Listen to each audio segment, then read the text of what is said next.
Test one, two, test one, two. Okay, guys. So we have a bit to get through. I'm going to start off with looking at the Charlie Kirk and Bill Maher podcast, and that's going to be extremely toxic. I don't know how far I'm going to get into that. And then we're going to go over just some other stuff, some politics, some more recent Trump stuff, and then we'll wrap it up with like some Ethan Klein, Hassan stuff. So to start off, oh my goodness. Charlie Kirk went on to, okay. So to start off, Charlie Kirk went to Bill Maher's podcast, and Bill Maher is one of those guys that has been critical of the purity left. He says that the left is too pure. They are insistent on purity testing, and if you don't agree with them 100% of the way, then you're not a leftist at all. You're basically a Republican, and they criticize you. And then he says it's people like that which are making Democrats lose elections. And I've made this comment before, but what I find so funny and ironic about that is that Bill Maher and Cenk Uygur and Ethan Klein and David Pakman, all of these liberals that claim to be progressive, are attacking the left, and they're saying they are being too restrictive. They're picking and choosing who can go underneath that umbrella of being a leftist, of being a good Democrat, of advocating for victims. But they're criticizing me, and that's actually causing real Democrats to lose elections. And it's like, okay, but you're criticizing them, so by that logic, aren't you making Democrats lose elections too by criticizing the left and turning the left away? You're saying the left is criticizing liberals too much and turning liberals away, but you're doing the exact same thing. You're infighting just as much as these people are. You're complaining about it just as much. At the end of the day, they just have policy differences as leftists. They have different policies than leftists. But yeah, Bill Maher is one of these guys that complains about the left being too pure. So it's really funny to me that now he's interviewing fucking Charlie Kirk. And man, Charlie Kirk is getting around. First Gavin Newsom and now Bill Maher. Okay, let's go. Marketing gurus at Radioactive Media. They believe in the power of audio so much they even use it themselves right here, right now. Text them. An ad right off the bat. To 511. Oh my God, a lot of ads right off the bat. I'm here. Kirk, reporting for duty. That's what they call me. How are Okay, I've never actually sat down and watched an entire episode of this podcast. Is it just me, or is it really weird that the guest is in the studio before the host is in the studio? I know everyone likes to make fun of Bill Maher for being a drunk when he sits down and does these podcasts, but he's got a glass of martini on the freaking screen, like as his title card. Charlie Kirk here? I'm here. Kirk, reporting for duty. That's what they call me. How are you? Nice to meet you. Thanks for having us. Us? Well, pardon me. Is there someone with you? No, thanks for having You're me. not expecting trouble, are you? Not You quite, travel with security? unfortunately. You do? Yeah. Wow. Like what kind? You know, security. Well, I'm sorry that you have to do that, but that's the price of fame. And boy, I mean, man, you're everywhere. You're Well, you're like the new It Boy of podcasts. No, it's true. We have different jihadis that want to. Oh, we have different jihadis immediately going with the fucking Islamophobic remarks. Also, I do like how Bill Maher's like, wow, you're everywhere. You're really making the podcast circuit, as he has him on his podcast. kill me. The purple-haired jihadis, the woke guys. Well, So they want to kill me. They want to kill me just as bad. probably Oh, they really do. No, you've been very outspoken on the woke stuff. Big Oh, time. yes. I mean, and they, just the way within a religion, they hate their own apostates more. I would say they hate me more because I'm supposed to like get on the short bus to Crazy Town with them, and I won't. And yet Immediately he starts complaining. I haven't seen this yet, but immediately he starts complaining about the thing that he does himself. So he's like, these woke purple-haired jihadis, to borrow a term from Charlie Kirk, just criticize me. They criticize me so much. You're doing the exact same thing. And just once again, I want him to talk about the difference in policies that he disagrees with these people on, because it's oh so easy to throw up your hands and say, they're woke, they're too far left, they are what's turning middle America away from progressive politics. But why? Explain yourself.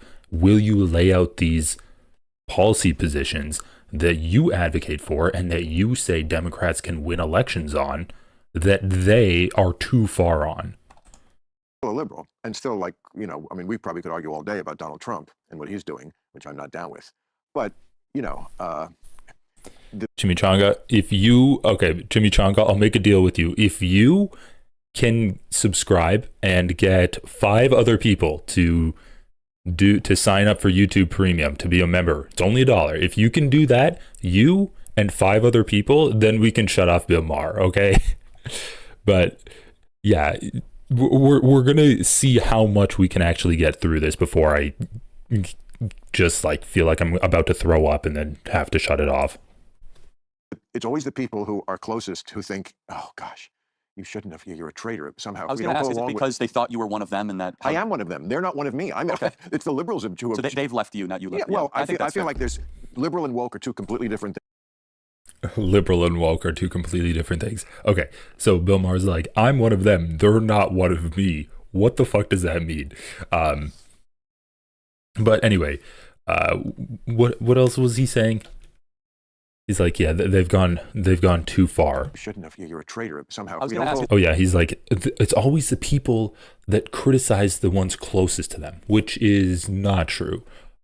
Because if it was the people criticizing the ones closest to them, then Hassan would be criticizing like socialists all the time, or socialists would be criticizing other socialists. No, they're criticizing Bill Maher because Bill Maher claims he's a leftist. He claims he's a Democrat, a liberal, whatever. But he has significant policy differences with leftists. That's why they're criticizing him. So it's not that you criticize the people closest to you, but you criticize the people that you think you can actually have an effect of. Your criticism can have the most effect. So if people criticize Ben Shapiro, that's great. But everyone knows that Ben Shapiro is a fucking conservative, fascist, Nazi freak. That's why it is relevant to cover what he's talking about, but it's not something that you need to cover every day to remind people, Ben Shapiro is a Nazi, Ben Shapiro is a Nazi. You don't have to do that every day. But it is helpful to cover Bill Maher because he still says that I'm a Democrat and I haven't changed, everyone else has changed. It's like a new angle that he has. It's like the Dave Rubin. That's why people were covering Dave Rubin. That's why people covered Jimmy Dore. That's why people cover Ethan Klein, Cenk Uygur, all of these other guys who are doing this like slow, I've left the left type of thing, because it's an interesting angle and you are solidifying their position in this whole political spectrum.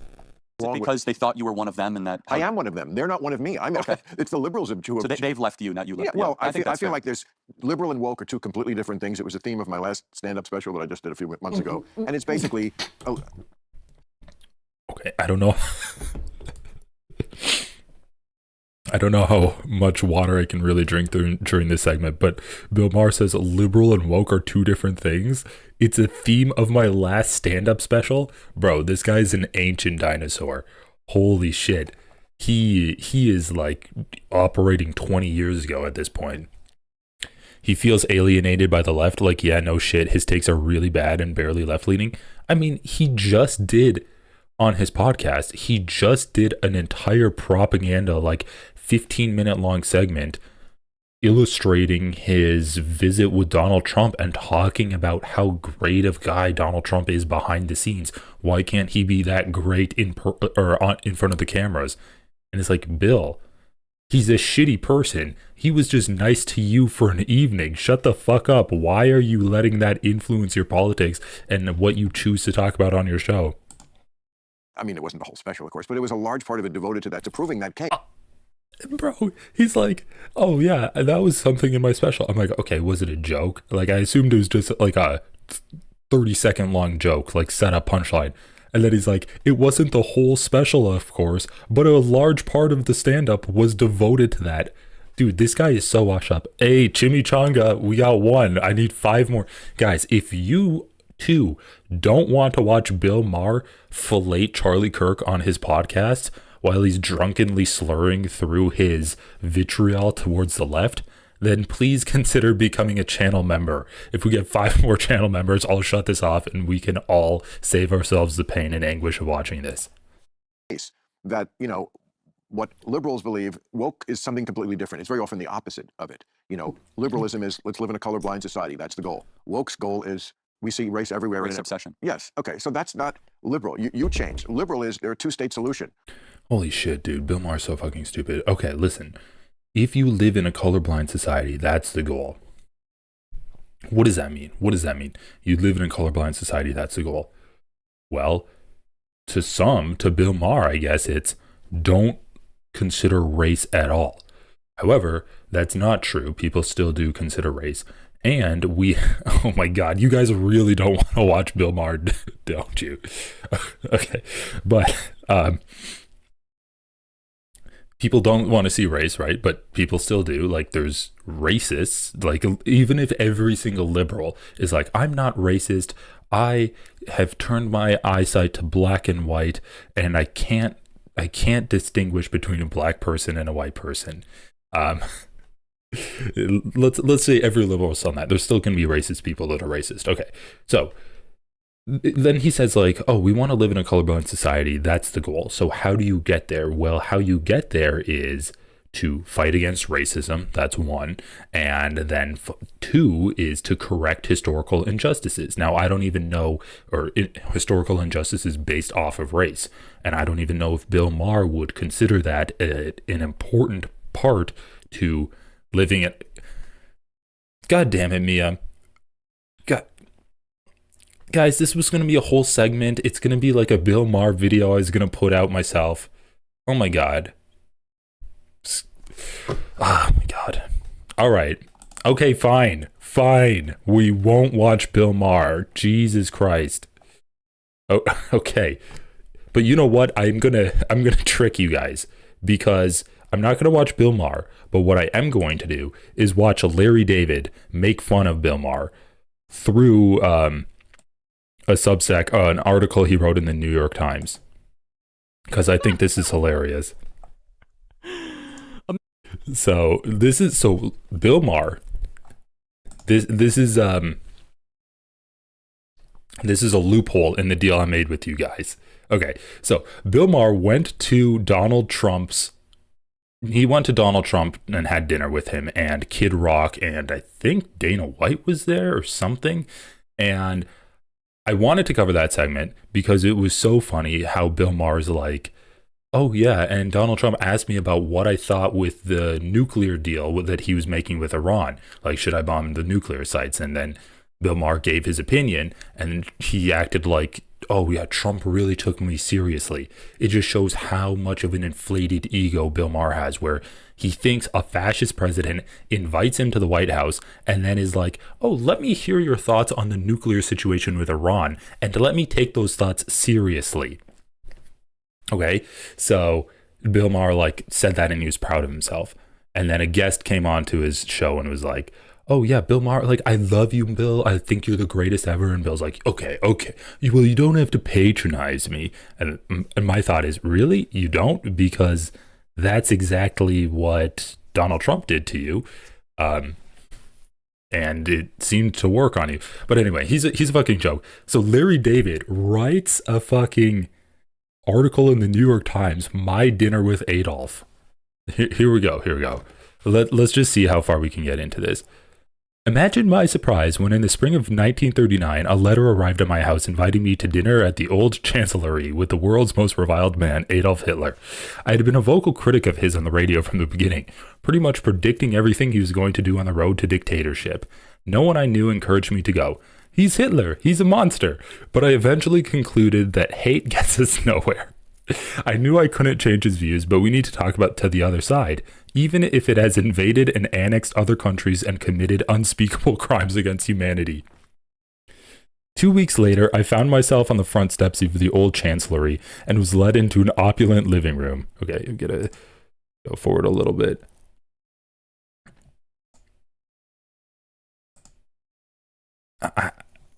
Opulent living room where a few of the Fuhrer's most vocal supporters had gathered.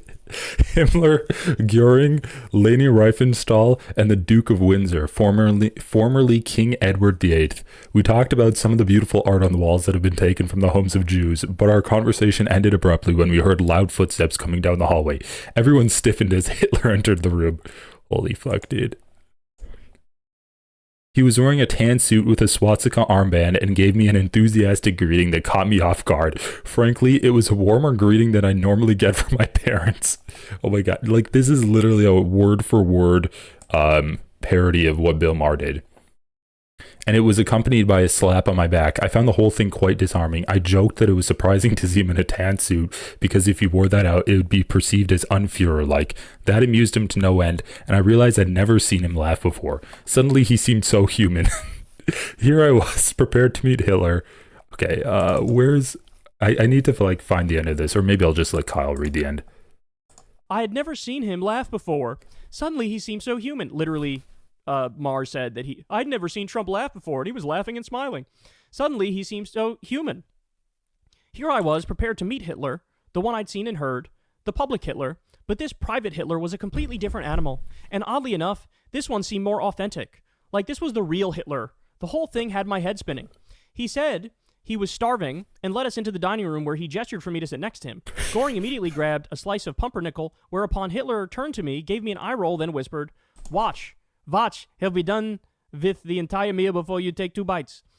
That one really got me. Goring, with his mouth full, asked what was so funny, and Hitler said, "I was just telling him about the time my dog had diarrhea in the Reichstag." Goring remembered. How could he forget? He loved that story, especially the part where Hitler shot the dog. Okay. Okay,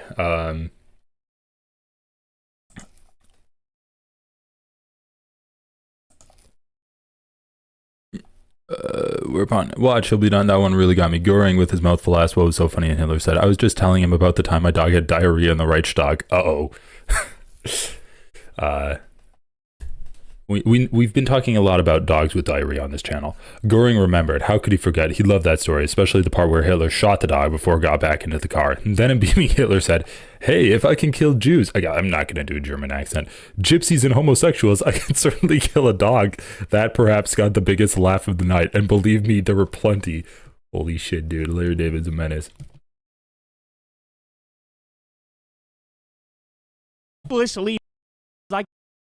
Or he got back into the car. That perhaps got the biggest laugh of the night. And believe me, there was plenty. So anyway, this goes on, but you get the gist of it. He's like ruthlessly mocking Bill Maher for...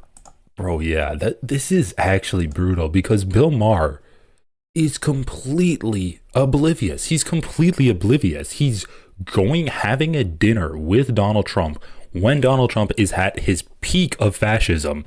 And then, instead of being like, "Oh yeah, and I grilled Donald Trump the entire time and got kicked out," he gets his fucking signature on a list of insults. They turn it into an entire joke.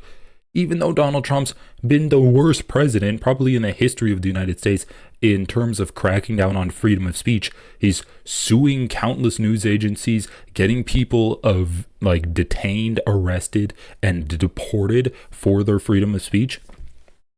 And Bill Maher goes there with a list of insults and gets Donald Trump to sign them like it's some kind of celebrity inside joke that they have just between the two of them.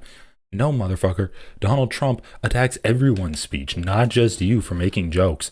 And then he goes on to his show and fucking glazes the guy, saying how great of an evening it was and how the Democrats have never done that. Basically, that's just red meat to conservatives. Okay. So yeah, and then he's just completely oblivious. So yes, criticizing Bill Maher is an extremely valid thing to do, and completely clowning on him, like what Larry David did, is also extremely valid and super rewarding to watch too. Okay, we're done with Bill Maher now, guys. Are you happy? Are you happy? Yeah, he's painfully out of touch. I mean, I just remember when Bill Maher was like, "I drive my car and I don't see any homeless people." And then one of his guests is like, "Well, do you drive down to Skid Row?" And he's like, "No, why would I do that?" Like, he's just completely out of touch. So that is the perfect thing to do. Okay, painfully out of touch. Yeah, he just needs to go away. He really does. He's not adding anything. He's just criticizing leftists so much. And really, this is another example of someone who's so fixated on leftists eventually just biting the bullet and doing conservative propaganda. So I think we're going to be seeing a lot of people that are fixating on leftists, like David Pakman, like Ethan Klein, starting to do that more. I mean, we're already seeing like Cenk Uygur and Anna Kasparian doing that too. Let's share our favorite Bill Maher jokes. Well, the thing is, we didn't watch his special where he said the majority, or not the majority, but a good section of his stand-up was establishing the difference between woke and liberal. And apparently that was really funny. Hold on. The last thing we need to do on Bill Maher. Bill Maher special 2025. I just want to see the trailer. Is anyone else seeing this? Holy shit. Even the name of his special is self-indulgent. Okay, is this Bill Maher posted this. Is this like a trailer for always kill the child molesters? I love this about prisoners. I do. I gotta say, I find this so adorable, so charming, that they have standards. You, sir, are not welcome in this establishment. I've discussed it with the other hatchet murderers, rapists, thieves, cannibals, and serial killers, and members of the co-op board, and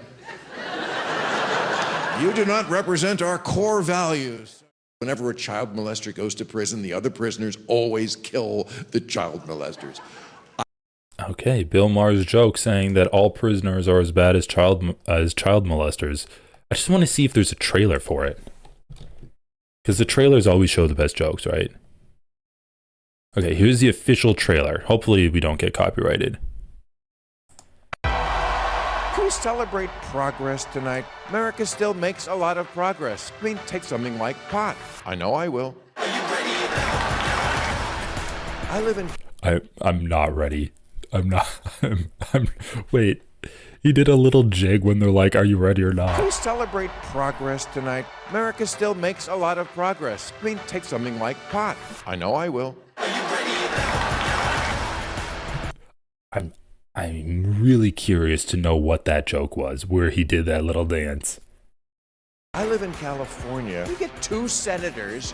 The Dakota territory gets 4. There are more people in California named Dakota. Are you ready or not? Let's. There are more people in California named Dakota than 4? I'm really like, I know that it's a cliche bit to just be like repeat a joke back and say it slowly and be like, what? But he just said there's more people in California named Dakota than the people in Dakota or the senators in Dakota. Like, guys, he's a political comedian and he's like, oh yeah, look at the Senate. It's not representative of the American people. Yeah. We get 2 senators. The Dakota territory gets 4. There are more people in California named Dakota. Are you ready or not? Let's be honest, everybody hates kids these days. Not that I'm saying kids are bad. Kids are important. They assembled my phone. Donald Trump, he's Jesus in reverse. Other people die for his sins. Are you ready or not? I've been to states where the Republican ads, they don't even mention policy.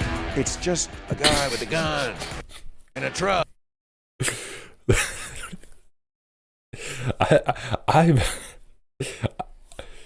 I've heard Republicans talk. They don't even mention policy.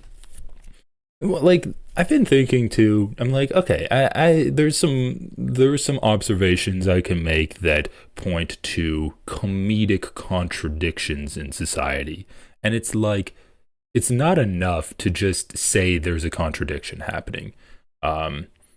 I don't know, like, why do we need to wait for a waiter to bring us a check, then take the card, go back to the machine, bring the check back? Why don't we just walk up to the machine and swipe the card and then leave? We can do it at our own time. We can just get out of there. It's way faster. It's less hassle for everyone involved. That's like a contradiction in society that maybe you could play off of. Seinfeld literally did a bit off of that, where it's like, I see my food, it's sitting right there up at the table. Why don't I just get it? The waiter's busy. I can see it. I know it's our food because that's my order. That's your order. I'm just going to walk up and get it. And then they get it. That's the pointing out the contradiction in society. And then the comedy comes from like the reaction to that. So then the waiter comes back and he's like, hey, what are you doing? Why are you cutting me out of here? It's like the idea that you need to have that contradiction for society to work fluently, because otherwise you're like disrupting the social norms, and as a result of your disruption of it, then that's like that creates conflict, and then there's like humor in that. But if you're doing a stand-up, you need a strong punchline, and Bill Maher just doesn't have these strong punchlines. When he's like, oh, there's more people named Dakota. That's not a good punchline. That's analogous to Ethan Klein being like, he's picked up so many tokens, he became one. It's a reference to something you're trying to say, but it's not a good setup because you're not like in the context. It's not like he's talking about a bunch of, it's just like, it's not clever at all. It's just you're referencing a word that you're trying to get to anyway. I don't know. It's just really not clever. It's a lowbrow comedy, and it's something that anyone could do, I think. With a gun, truck, gun. Me like these things you like. Vote me. Do you see what I'm talking about with the crazy? Please, is anyone else? Oh, is this the woke versus Democrat part of his stand-up? Me like these things you like. Vote me. That's his punchline. Me like things you like, vote me. I just don't think that's really clever at all. That's something that, like, Family Guy did this 20 years ago when Lois Griffin was running for mayor, and she's like, she realized that she could just say 9/11 and people would clap for her. Do you see what I'm talking about with the crazy? Please, is anyone else seeing this?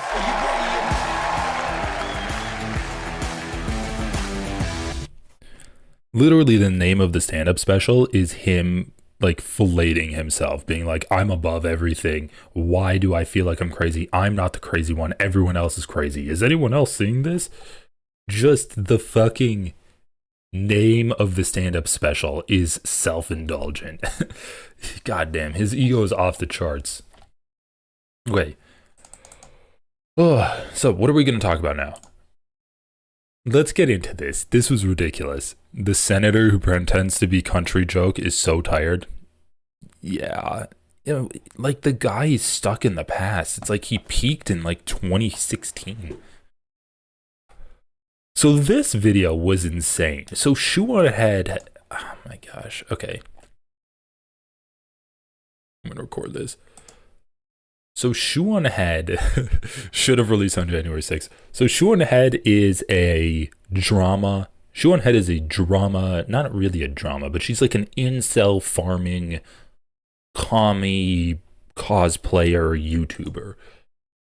And she does a lot of basically being like, I'm going to go on Reddit and find funny images that other people have sourced of like conversations or clips or exchanges of dating. I'm going to take these things that people have sourced, but I'm going to read them and then maybe make like a funny comment every now and then. That's like the bread and butter of her channel. And a lot of it is dating. A lot of it is playing into like the incel insecurity or female insecurity. It's incel insecurity. Who are we kidding? But she likes to cosplay as a communist, progressive, lefty, anti-Dem, anti-Republican political pundit. That's not really what her channel is, but she does make some political videos every now and then.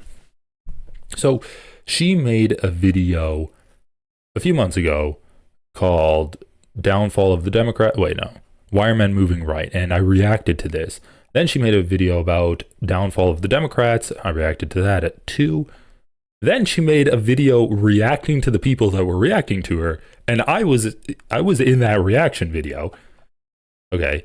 Then she did she went back to her basics, the female dating strategy. Then 5 days ago, she released this, what Trump really destroyed, the dark truth behind USAID. And keep in mind, this is Shoe Head basically being like, guys, why are you, she does kind of the same thing. Why are all of these leftists attacking me? They're the reason the Democrats lost. So it's like, oh, no, don't, trust me.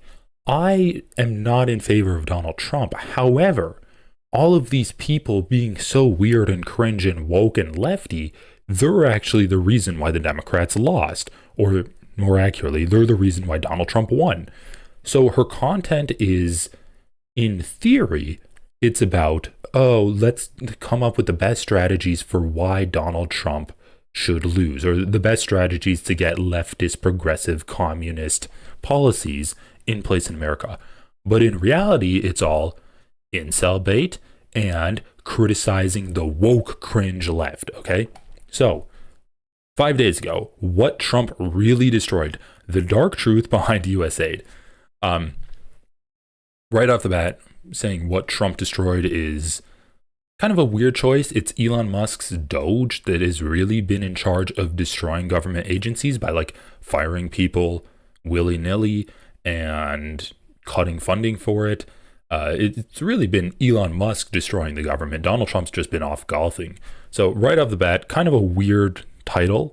And then also extremely concerning because it's not attacking the people that are ruining this government. It's attacking the agency that was destroyed by Elon Musk, just from the title alone. So let's go check it out. Okay, let's check this shit out. And we might have to do some research on this too, but what Trump really destroyed, 1.1 million views in 5 days. Just right off the bat, let's take a look at the comments. Mr. President, why did you defund the USAID? It was lame and gay. It was lame and gay. Remember, guys, Shoe Head isn't suicidal. I remember when a dude filled the pothole, so all anti-government stuff. So just keep in mind, how many workers has Doge fired? How many workers has Doge fired? I think they've cut off 200,000. Let's take a look at the AP News. This was a few months ago, actually, so there's more now.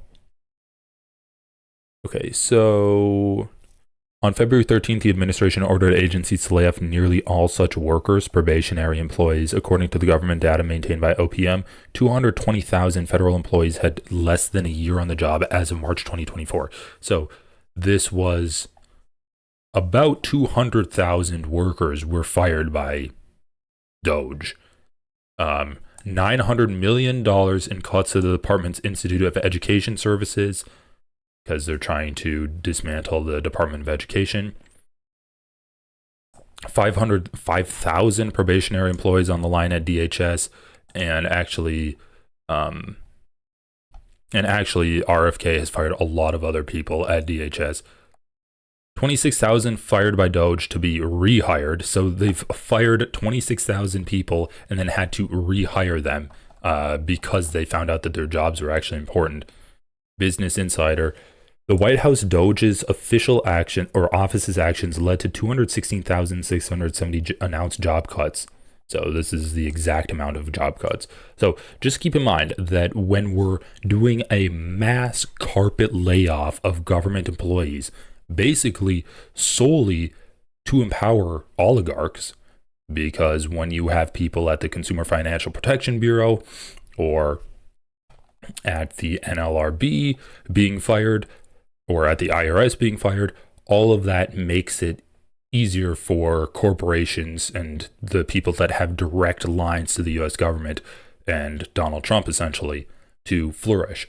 And also when you cut important services like SNAP, food stamps, or Social Security, even the post office, when all of these social services are being cut and reduced, that also gives companies more power because now their employees are more desperate, they're willing to work for less and under worse conditions. So all of this is making companies more powerful, which is, according to Shoe Head, the expressly opposite position that she wants this country to go in. Because I assume she doesn't like capital. So, just once again, in the context of at the very least, hundreds of thousands of government employees being fired directly to enrich corporations, the top comments in her comment section are all anti-government. So to say the very least, I don't think she's going to do a good job of accurately portraying the situation America is in currently. Donald Trump, along with Elon Musk, have created a new government agency called Doge. And what I originally thought was just an older sibling giving a younger sibling an unplugged video game controller actually turned into a real thing. And their first order of business was dismantling USAID. And in Okay, so the rest of the admin stayed, though I am mad about them cutting. So Garlic Fry says, God, she's still such a little pick-me. Okay, so like, listen, this framing right off the bat is funny too, because she's saying that, oh, I just thought this was going to be a meaningless little meaningless little like non-government department that Trump would set up, and Elon Musk would come and write reports and then give it to Donald Trump. And yeah, that's what people were hoping for, but it is naive to expect that to happen. And then also just the framing of it's a younger brother and an older brother. It's like it's a president who was elected and an oligarch who's the shadow president. Okay, but let's go. innocent government program that helped poor people all around the world. Or was it? God, what does she have to have that like child ZA soundbite in every one of her videos? Government program that helped poor people all around the world. Or was it? Hello and welcome back to the Shoe on Head channel. I am Shoe on Head and I am not real. I am a figment of your imagination. You have been in a coma since 2012. Wake up. Wake up. Today we will be talking about the dark, seedy underbelly of USAID. This is a topic I've been interested in for a very long time now. And now that recently USAID has been in the news, I figured it is a perfect time to finally talk about it. All the mainstream liberal coverage I've seen of this has basically been late-night talk show hosts crying fake tears about it being dismantled, and all the mainstream Republican coverage has just been about all the woke shit USAID was apparently funding. But I promise you, it is more than that. A lot. So she's like crying fake tears about it being dismantled, and all the main fake tears about it being dismantled. I mean, there are real life negative consequences for USAID to be dismantled.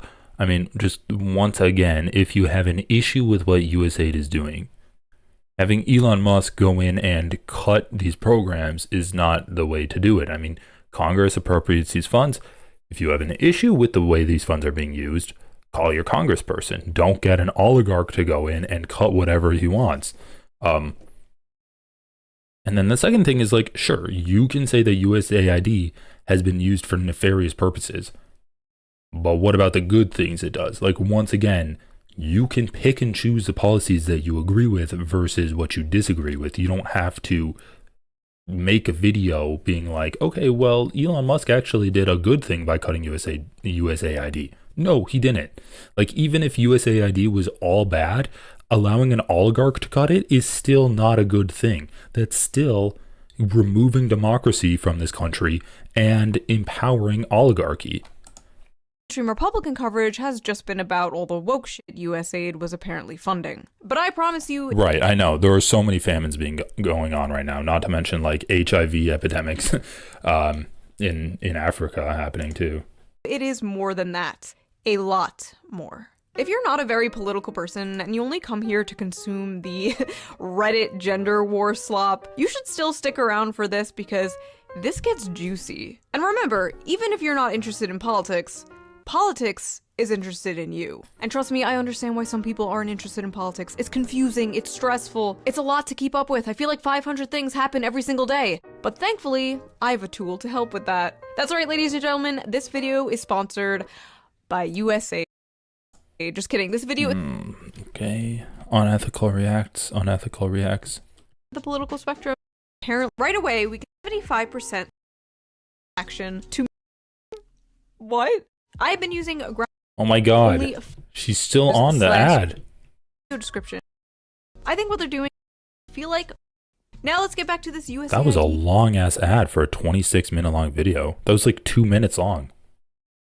Okay, so just like really quick, here we have an article from NPR. 12 Zambians share their stories as HIV drugs run out. We are close to 300 worshippers, but nowadays we are less than 150. People are sick at home, says Chandwaya, Pastor Billy, or Pastor Billy as everyone calls him, as he greeted congregants on Sunday. People are falling ill because the U.S.-funded clinics where they got their HIV medications and care have suddenly been shuttered. The staff is gone. The electricity has been shut off. Some patients have already run out of their daily pills that keep HIV at bay, and they start to feel the physical consequences of the virus surging back. The Trump administration in January abruptly halted the vast majority of U.S. foreign assistance in light of their America First agenda. Ironically, like, this is promoting America First around the world. Officials said that life-saving aid such as HIV medications would continue to flow, but the reality on the ground shows otherwise. An untold number of people with HIV have simply and suddenly lost access to their medication. That is largely because of the halting of foreign assistance and canceling of programs crippled the systems that enabled people to get their AIDS medicines. And of the small number of programs that are technically allowed to continue, many report not being paid by the U.S. government and thus having to close their doors and lay off workers. The State Department, which oversees foreign assistance, did not respond to requests for comment. In 2024, Zambia received $240 million from the U.S. to support HIV/AIDS work, including prevention, treatment, and distribution of medications. NPR visited and spoke to many in this southern African nation who have expressed great frustration that the cuts to aid came with no warning and no transition plan. The main victim that is paying the price of this disruptive decision to cut the U.S. aid funding is the ordinary Zambian person living in poverty, said Chris Zumani Zimba, a Zambian political scientist affiliated with the University of Central Africa. According to the World Bank, more than 60% of the population there lives in poverty, and more than 10% of adults in the country have HIV, half the rate of a decade ago. A study out this month in The Lancet estimates that what would happen if the U.S. does not continue its flagship HIV/AIDS program that's been pivotal to reversing the downward trend in life expectancy due to AIDS. The researchers from Oxford University and elsewhere found that 500,000 additional children will die of AIDS in the next 5 years in sub-Saharan Africa, and nearly 3 million more African children will be orphaned by AIDS. In many Zambian communities, people say these numbers will soon be more than just a forecast. Like, this is just so dark. This is dystopic. And Shoonhead's going to be saying that dismantling USAID was a good thing. Once again, like, guys, let's just put this into perspective.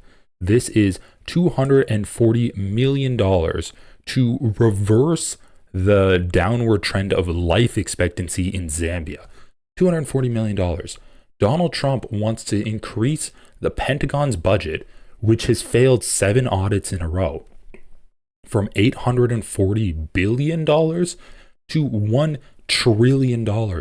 Donald Trump wants to spend $1 trillion on a program, a government program that can't even keep track of its money. And we're saying that we're going to cut $240 million to cut AIDS in half, to stop 3 million children from being orphaned by AIDS, and to prevent the deaths of 500,000 people in Zambia. We're going to save money from that. I mean, the fact, and this is just one program that USAID does that's effective, that has been cut, and people are going to start dying from this soon. Like, well, let's just read an anecdote about this. Her jovial daughter is now miserable. Jovial. That's the word Teresa Mwanza, 32, liked to use to describe her 10-year-old daughter, Dorcas. When Dorcas would get home from school, she'd often play house, pretending to prepare nishma, a thick traditional porridge for her imaginary family. I'm thinking she'll be very family-oriented when she grows up, says Teresa Mbemba, a local language spoken in parts of Zambia. It's now been 8 days since both Dorcas and her mom, Teresa, took the last of their HIV medications. A single mom and an only child, they've always taken their medicine together at 8 p.m. each night. The change in routine has confused the little girl. In the past week, she'll open the tin where the medicine is kept and find that it's empty, says Teresa. She'll run down to the clinic to go and check if she can collect her medication. And then she'll come back home and say, "Oh, you were right, the clinic is closed. They're not there anymore." Bro, this is so fucking dark. I mean, not to mention that America has been so involved in fucking the world over. And we're like the richest country in the world, and we can't spare like $240 million to save lives. It's really disheartening, man. And it seems like their US funded clinic is not coming back. The doors of their clinic, which services over 2,000 HIV patients, have been locked since the end of January. The staff let go and their furniture largely removed.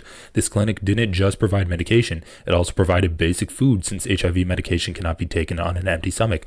Teresa and Dorcas lost both. So far, without their medication, Teresa feels okay, but Dorcas has developed a fever and chills, and she feels weak. Flu-like symptoms are often one of the first symptoms after someone goes off HIV treatment. The level of virus rises and the body tries to fight it off. Worried, Teresa now stays home to tend to her daughter, who often rests on a mat by the tree outside their home. But it means Teresa isn't going house to house to do laundry and odd jobs, their main source of income. I mean, bro, this little girl is going to just die. She's going to die because Donald Trump is letting Elon Musk just ransack the government.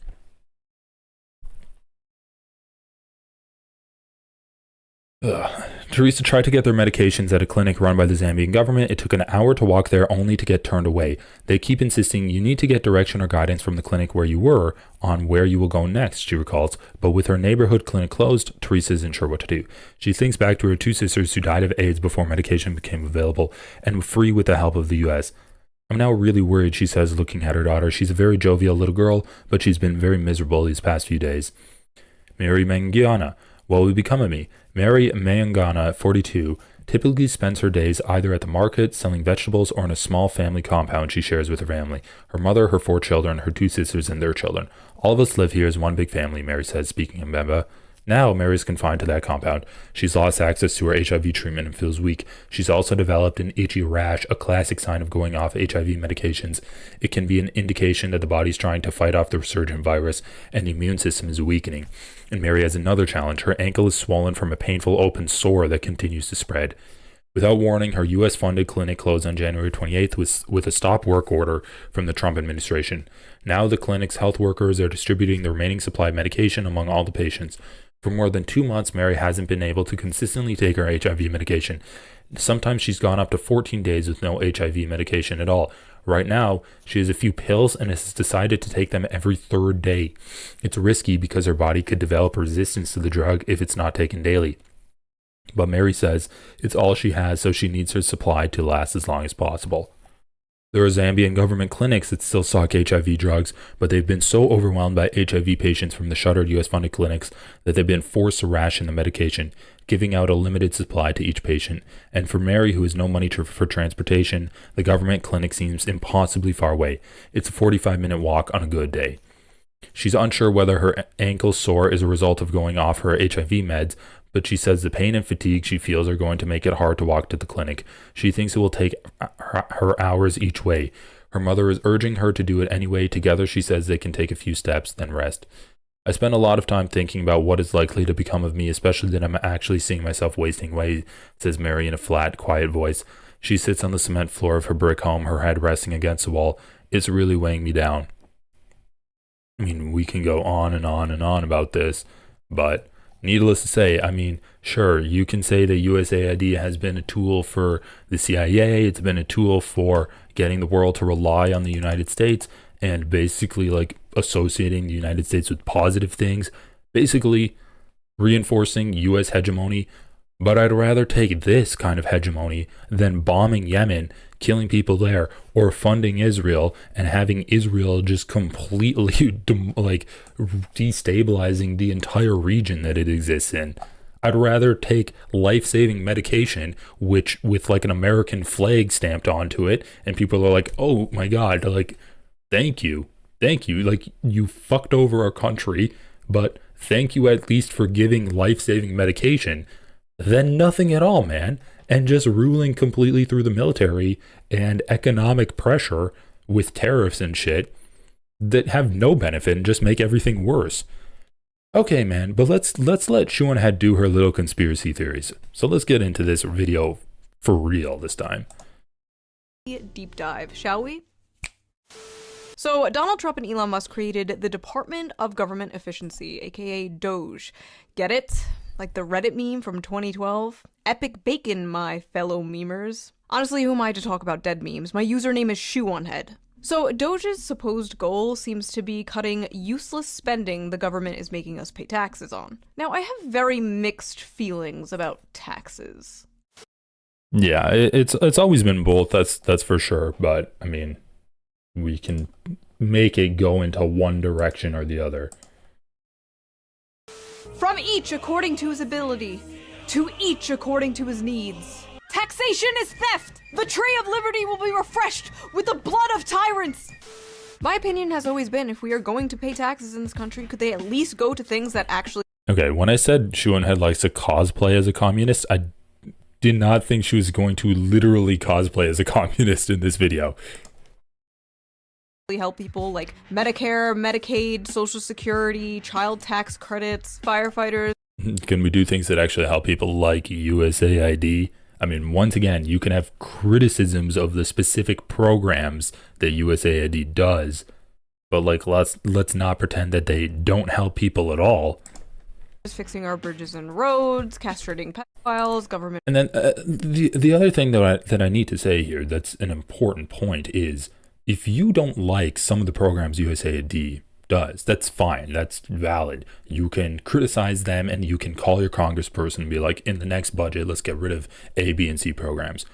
But dismantling the entire infrastructure and operating apparatus that USAID has is irreversible. You can't get these supply chains back up and running when Kamala Harris wins in 2028 or whoever, if a Democrat wins in the next election. You can't just flip a switch and immediately all of the good programs that you do support are back on.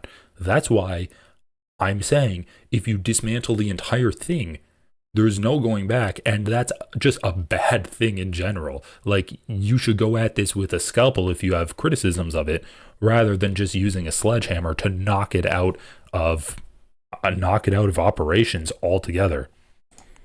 Funded girlfriends, things like that. And yes, we should be auditing the government. I think that's a good thing. Frankly, I don't care who does it as long as they do it well. Good things are good, bad things are bad. I'm anti-bad things, pro-good things. Those are my politics. And hating libertarians. Just kidding, I love libertarians. Those are some good politics too. Hate libertarians, anti-bad things, anti-good things. I think that could be like a tagline for the channel. I get along great with them. As long as we don't talk about child labor. Anyway, Doge got straight to work, firing government workers. Or child brides. You shouldn't talk about child brides either. Also, Johnny, I got your email, and I'm sure we're gonna talk more about USAID as this video goes along. And basically hiring my Twitter mutuals. What was once a theater kid occupied government is now a right-wing schizo poster occupied government. No, I am not joking. So this is a 19-year-old high school graduate who has used the unfortunate nickname Big Balls online, so that would be one way that we could refer to him. He is now working at Musk's behest inside Doge. If you had told me 10 years ago that Donald... Hey, Lars, thank you for the super chat. I'll talk about this later. I'm gonna get through this video first, and then we'll talk about that next. Trump and Elon Musk would hire some Zoomer named Big Balls to help audit the government. I'd believe it. Like, yeah, that checks out. They have no relevant experience. Most of them aren't old enough to rent a car. They're not even old enough to rent a car. They're in their 20s. We sent 18-year-olds to go die in the wars you cheerlead on, you evil hag! Why are they so focused on the ages of these people when our government is basically a retirement home? But honestly, I don't blame Hillary Clinton. If I were her, I also wouldn't want 22-year-olds in the government. Months before dismantling the Department of Education, or apparently Sesame Street, Doge's first order of business was dismantling USAID. Without providing any proof, Elon said USAID is a... I do like how she's like, you know, I mean, they dismantled Sesame Street, haha, like insert joke here, and the Department of Education. Let's just completely blow past that. Let's not talk about any of the bad things let's not talk about any of the bad things Doge has done. Let's just talk about the thing I'm going to say is a good thing they've done. Okay, yeah. Yeah, let's not talk about any of the other things that Doge has done. Firing people from Social Security, basically like destroying natural parks, like every single aspect of government. They're going to take out the post office next. Oh, but did they do anything to the Pentagon? They surely must have cut funding for the Pentagon, right? I mean, failed 7 audits in a row. No, increased it by $200 billion to be $1 trillion budget.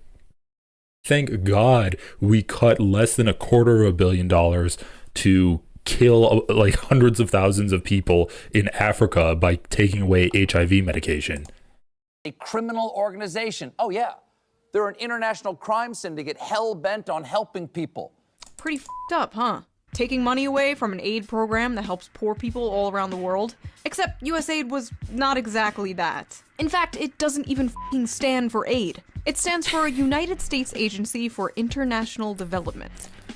Guys, did you know that USAID doesn't actually stand for aid? Did you know it's an acronym? Thus, it's not an organization that helps people around the world. All right. It has f*** all to do with aid. But honestly, I don't blame you for thinking it does. After all, It's kind of funny though, because it does have stuff. It does have to do with AIDS. Maybe, like what did she talk about? It has fuck all to do with aid. Okay.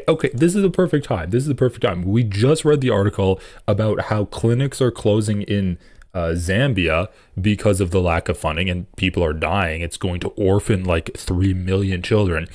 People will starve because of U.S. aid cut to Sudan. The freezing of U.S. humanitarian assistance has forced the closure of almost 80% of the emergency food kitchens set up to help people left destitute by Sudan's civil war, the BBC has learned. Wow, 80% of emergency food kitchens to help war refugees in Sudan is closed because of U.S. aid cuts, but Shuan Head says it has fuck all to do with aid. Interesting. It is estimated that nearly 2 million people struggling to survive have been affected. What the fuck? So 2 million people were getting food from emergency food kitchens funded by USAID, but apparently it has fuck all to do with aid. From Johnny, USAID freeze paralyzes NGOs working to help millions of internally displaced people in Somalia. Mogadishu, Somalia. In a desolate makeshift camp on the fringe of Somalia's capital, tens of thousands of internally displaced people sit under the baking sun, not sure if they can have access to food rations and medication following U.S. President Donald Trump's decree to freeze most of his country's foreign aid. Trump's decisions, which will remain in force for 90 days following his January 20th executive order, threatens to collapse the humanitarian aid economy that sustains the livelihood of some of the world's most vulnerable people. The U.S. provides more foreign aid globally than any other country, budgeting about $60 billion in 2023, or about 1% of the U.S. budget. Somalia, a Horn of Africa nation that struggles with a homegrown Islamic extremist insurgency, depends almost entirely on foreign aid to look after the people displaced by armed conflict, amounting to 3 million. According to the UN Refugee Agency, the East Africa country also grapples with effects of natural disasters, particularly drought and food insecurity. Ayan Ali Hussein, chairwoman of the Dukes IDP camp on the outskirts of Mogadishu, said Trump's order provoked almost immediate stop work orders addressing the USAID partners, shutting down basic services. Suddenly, there are no facilities to treat malnourished children, she said. Women who had experienced gender-based violence support once had access to care, counseling, protection, and medication and financial support, and clothing, none of which are available anymore. Hussein's camp looks after 8 sites, home to nearly 8,000 households of internally displaced Somalis who will lack basic items like plastic sheets for temporary shelter. The suspension of USAID left a huge void in our lives, she said. In 2025, Somalia was to receive $125 million in USAID support for programs that now become null and void, he said.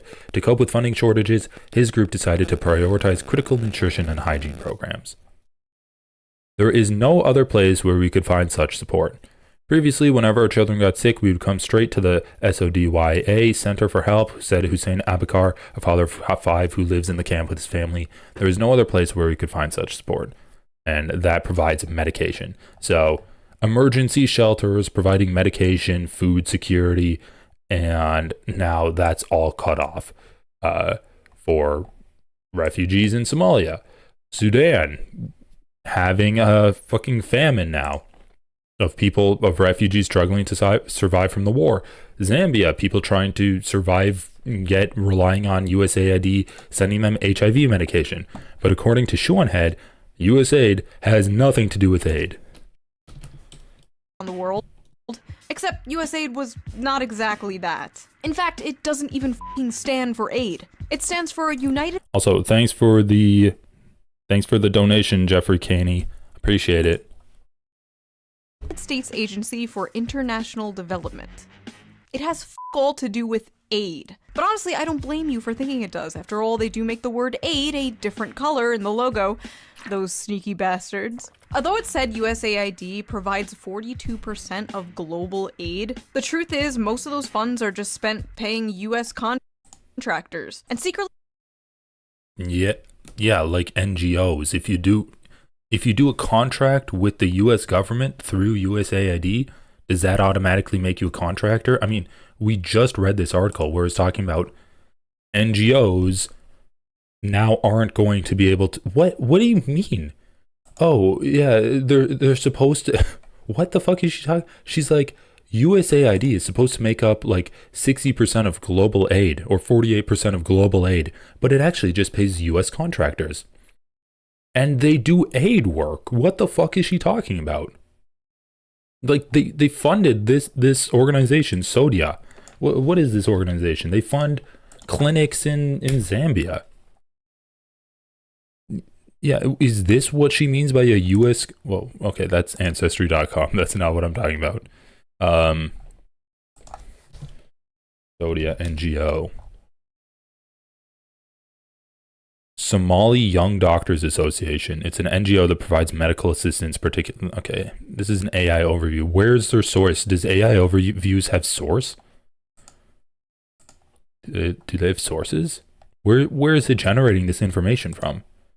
This ABC News article?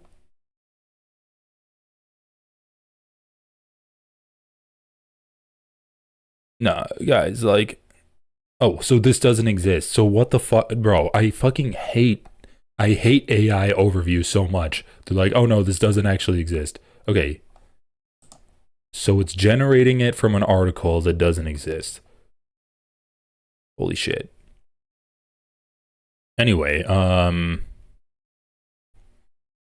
let's just look this up. Somali Young Doctors Association. Somali Young... Oh, donor organization. It's a non-profit, non-governmental humanitarian organization formed by the Provisional Medical Doctors in Somalia, incorporated with Somali community. As a relief and development organization, SOIDA was founded 4th April 2007 by innovative young physicians. Organization type, NGO, Somalia. So would Juan Head say that this is a fucking contractor? Would she say that this is a U.S. contractor? For thinking it does. After all, they do make the word aid a different color in the logo. Those sneaky bastards. Although it said USAID provides 42% of global aid, the truth is most of those funds are... Foreigners don't receive much of America's $35 billion annual foreign aid budget, at least not directly.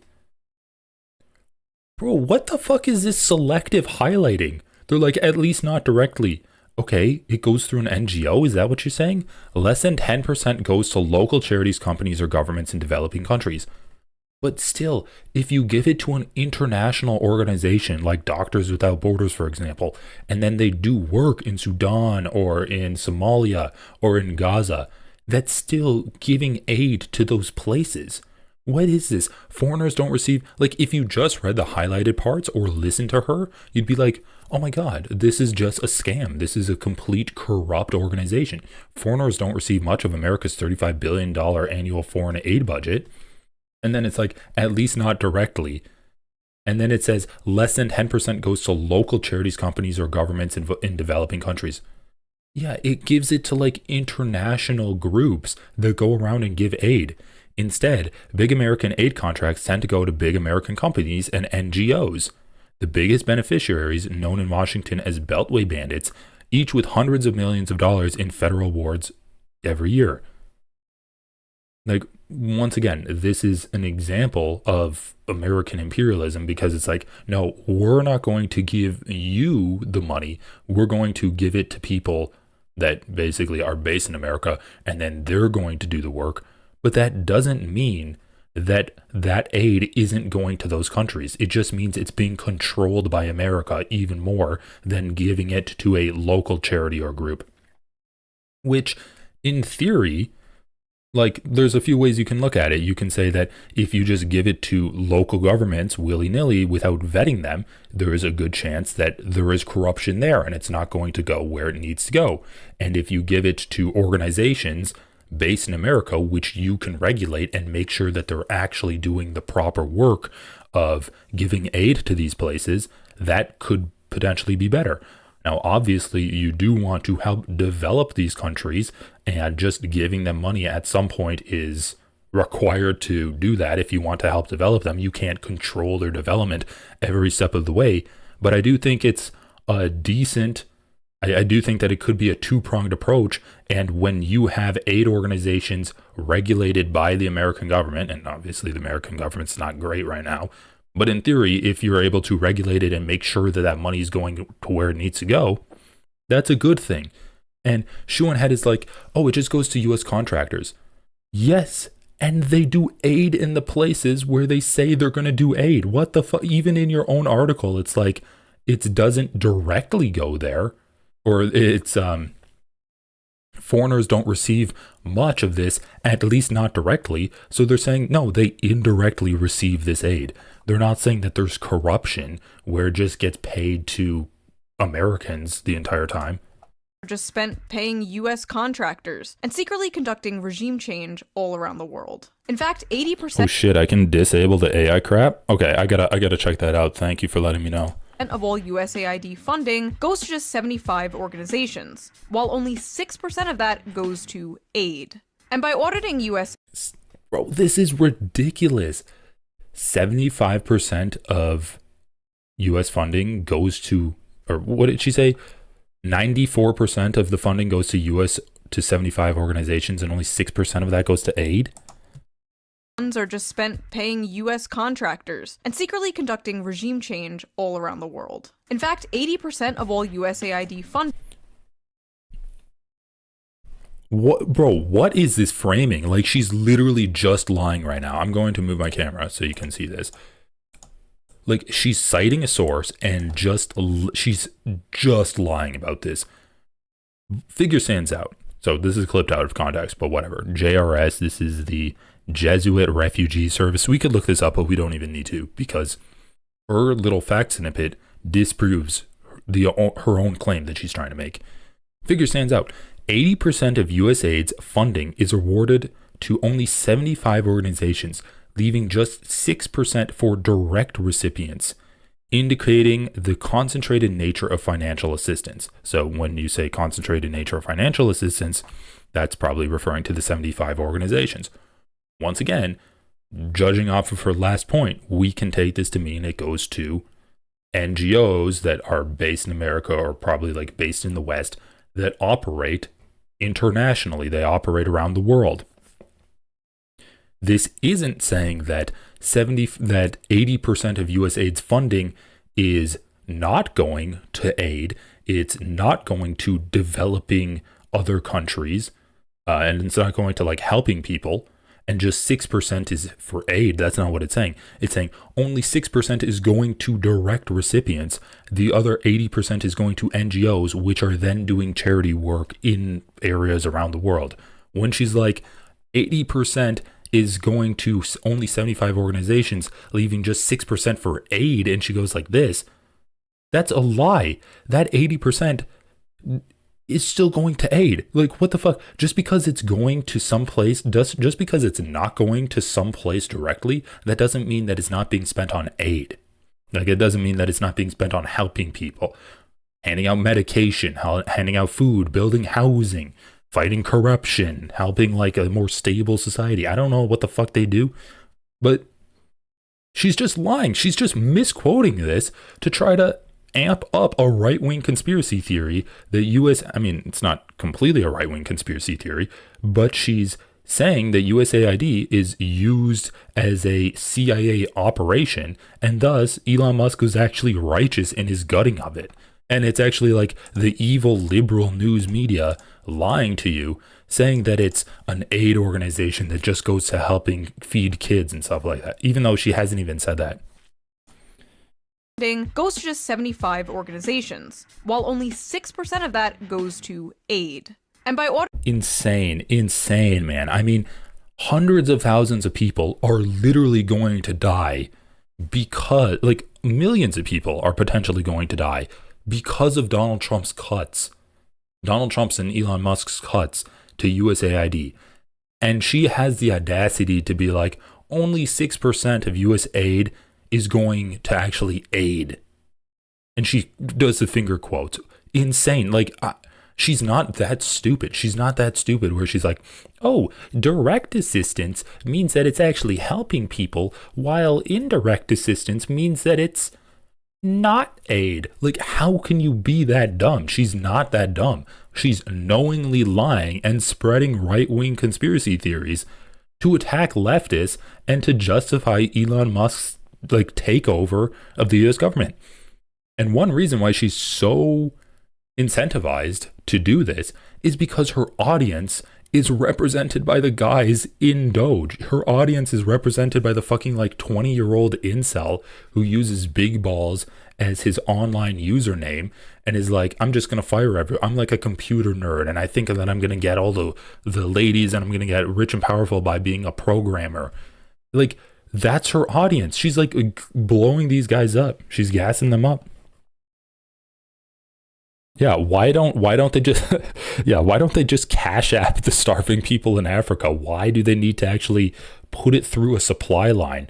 Oh, it's not directly going to people. They're not airdropping $20 bills into Zimbabwe to help people go to like the local McDonald's and get a Big Mac. Why aren't they doing that? Why do they need to do it through this indirect process, which it's so scummy and it's so dark and devious that they actually need to send someone to pay people to package meals and then send someone else to ship those meals over to a distribution facility in Zimbabwe, and then they have to pay another person to open up a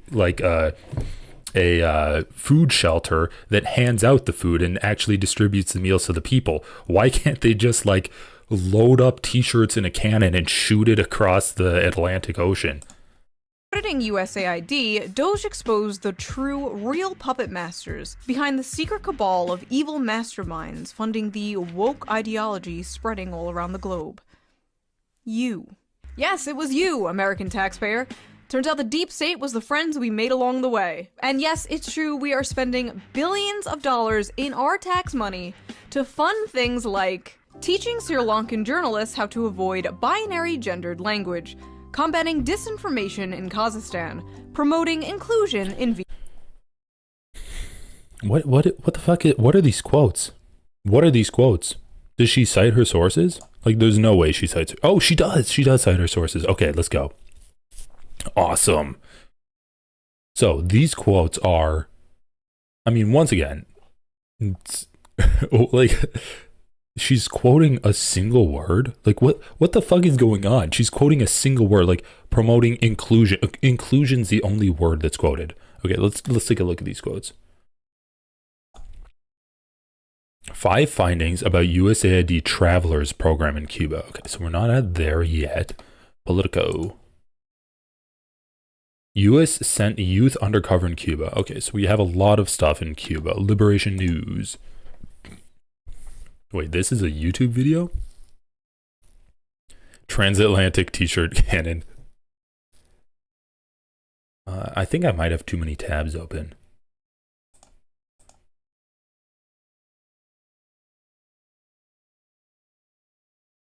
Is this gonna load? No, it's not YouTube. Okay, USAID, the humanitarian face of colonial exploitation. I just want to see the fucking quotes of that USAID was cut. USAID's imperial long con. People's. U.S. uses humanitarian assistance to hide regime change efforts in Venezuela. U.S. News.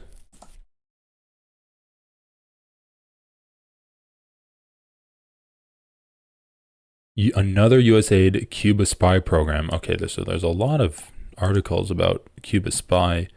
We're on this one. I just want to see where USAID was cut. Like where she's getting all of these things that were cut from USAID. So we're on Consortium News. What the fuck is this, a website? USAID's giant network of independent media. Okay, so not that. Mint Press News. Global censorship in the name of democracy. Okay. And last one, like this must be the source where it's all of the cuts. The demise of USAID. Few regrets in Latin America. Take your money with you. USAID spends around $2 billion annually in Latin America, which is only 5% of its global budget. The temporarily closed down agency's future looks bleak. Okay, so what did they do? While USAID does some good, such as removing landmines in Vietnam, as an agency of the world's hegemon, its fundamental role is aligned with projecting U.S. world dominance. Unexpectedly, the corporate media have largely come to the rescue of USAID. Okay, so what did they do? Regime change, culture war. Okay, here we go. Culture wars. USAID's regime change work often foster ostensibly non-political, cultural, artistic, gender-based, or educational NGOs whose real agenda is inculcate anti-government or pro-US attitudes. Examples proliferate. In Cuba, USAID infiltrated the hip-hop scene, attempted to create a local version of Twitter, and recruited youngsters from Costa Rica, Peru, and Venezuela to go to Cuba to run a particularly inept project that risked putting them in jail. In Venezuela, USAID began work after the unsuccessful US-backed coup. So what does she have here? Sri Lankan journalists how to avoid binary gendered language. Should look this up. Sri Lankan. Okay, so Sri Lanka is not on here. Combating disinformation in Kazakhstan. Let's just look up Kazakhstan. Okay, that's not in there. Promoting inclusion in Vietnam. It's probably on here. Let's look at Vietnam. Okay, here we go. Not unexpectedly. Okay, Vietnam. Nope, that's the only source of Vietnam. Millions to Armenian LGBT group. Okay, let's just look this up. Armenia. Okay, so none of her sources include anything about this. Armenia, not in this one. Let's take a look at this one. Armenia, not there. Let's look up here. Not in this source. Let's look up Armenia in this source. Nope. Wait, no, I misspelled it. Nope. Let's look up Armenia here.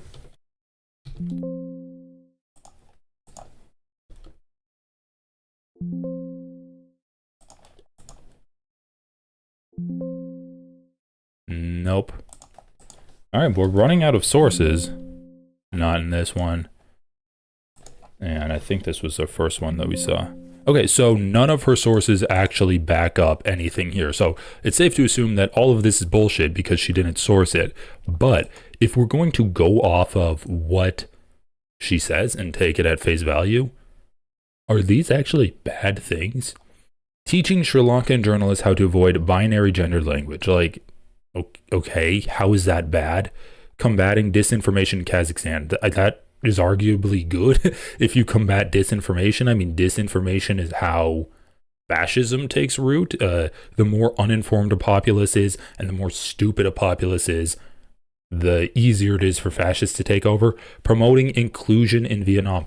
How is that bad? How, like, literally, how is that bad? Like, there's a history of Western countries coming in and exacerbating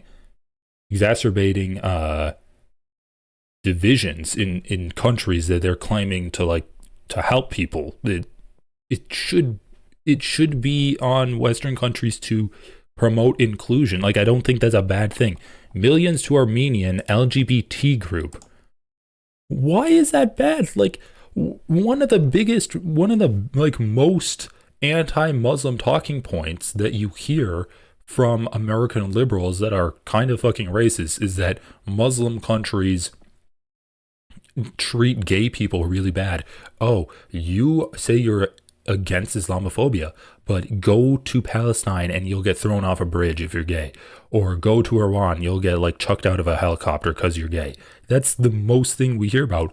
So why are these same people now mad that America is promoting LGBT groups? Vietnam. Millions to an Armenian LGBT group. Millions to rebuild the Cuban media ecosystem. Millions. Okay, so you're putting rebuild in quotes. I don't, like, once again, I don't know if she's like quoting articles or she's doing it ironically, like, oh yeah, we're gonna rebuild it, or we're actually going to take it over. But honestly, any kind of aid that the United States gives to Cuba is 100% warranted and deserved. Like, we should be giving reparations to Cuba. Millions for LGBT causes in the Western Balkans. Once again, like, how the fuck is any of this bad? Millions for LGBT activism in Uganda. Why is she saying that this is a bad thing? Millions for LGBT causes in the Western Balkans, millions for LGBT activism in Uganda, millions for atheism in Nepal, millions for male circumcision. Oh my god, no. Males are gonna be circumcised in a hygienic way. I mean, like, what the fuck is this shit? What is this? Okay, this is what I actually need to look up. USAID, male circumcision. Like, where is she getting this? Around the world. Holy shit, I can't spell.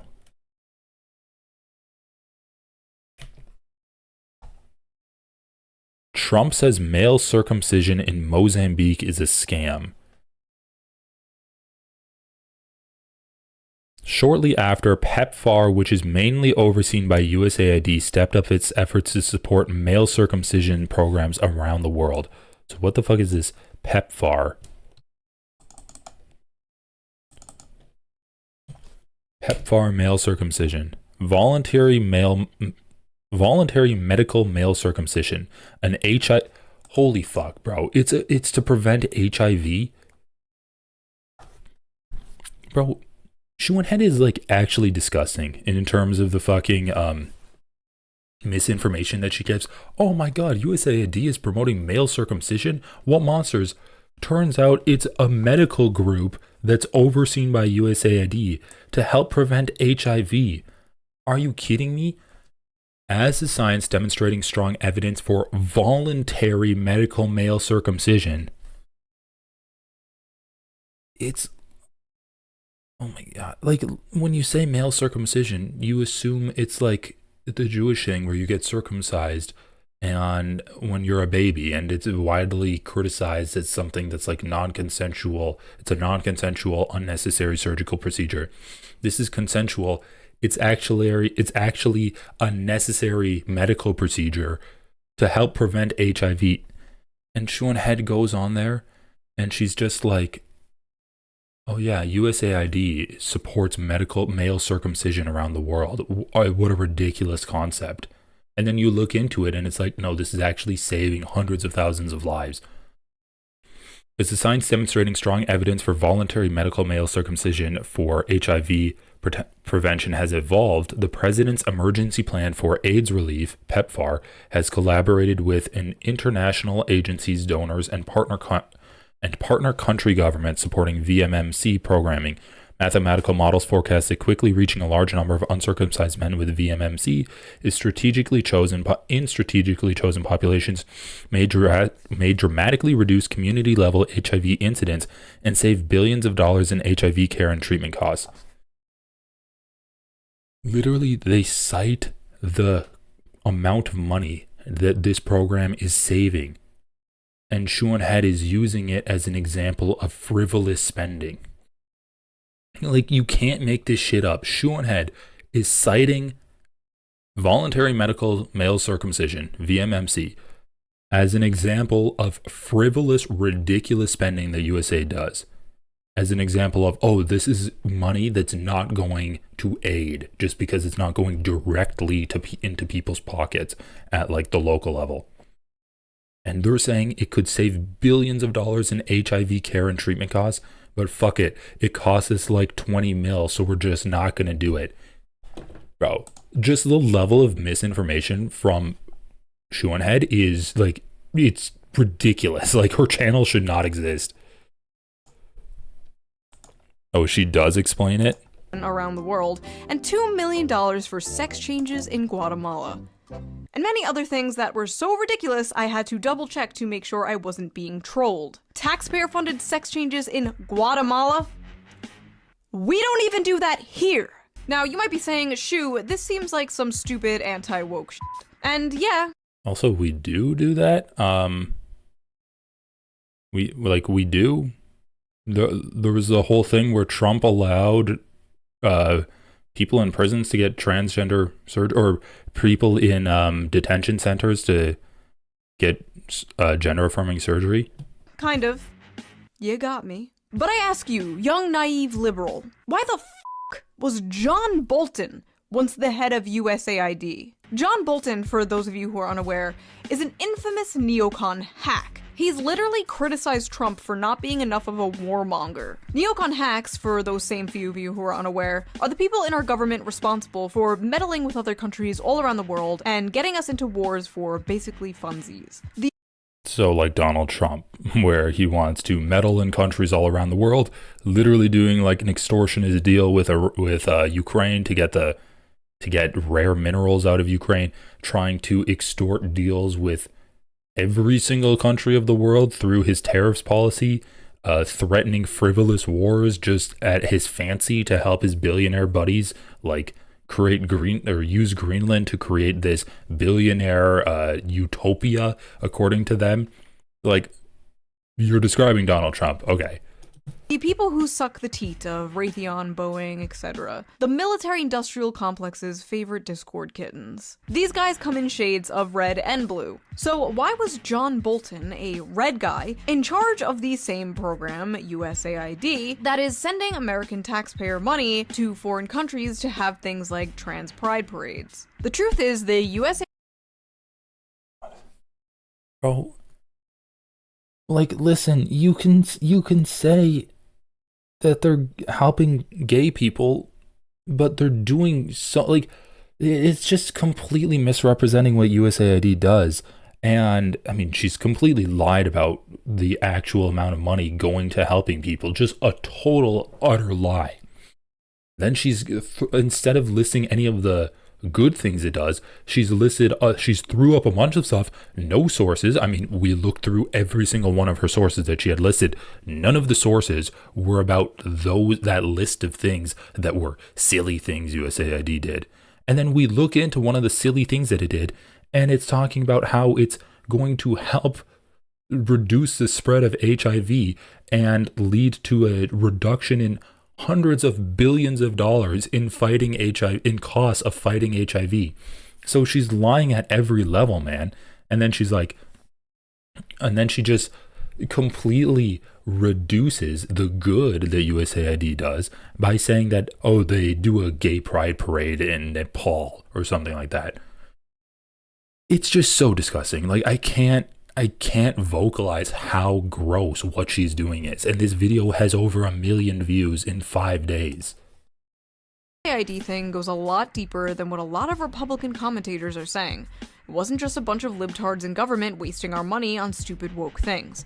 Also, like, a trans pride parade, if USAID did that, which I don't think they did, saying that they're supporting LGBT groups in Lebanon or whatever the fuck they were, that's one thing. That's like helping people to not be lynched for being a gay.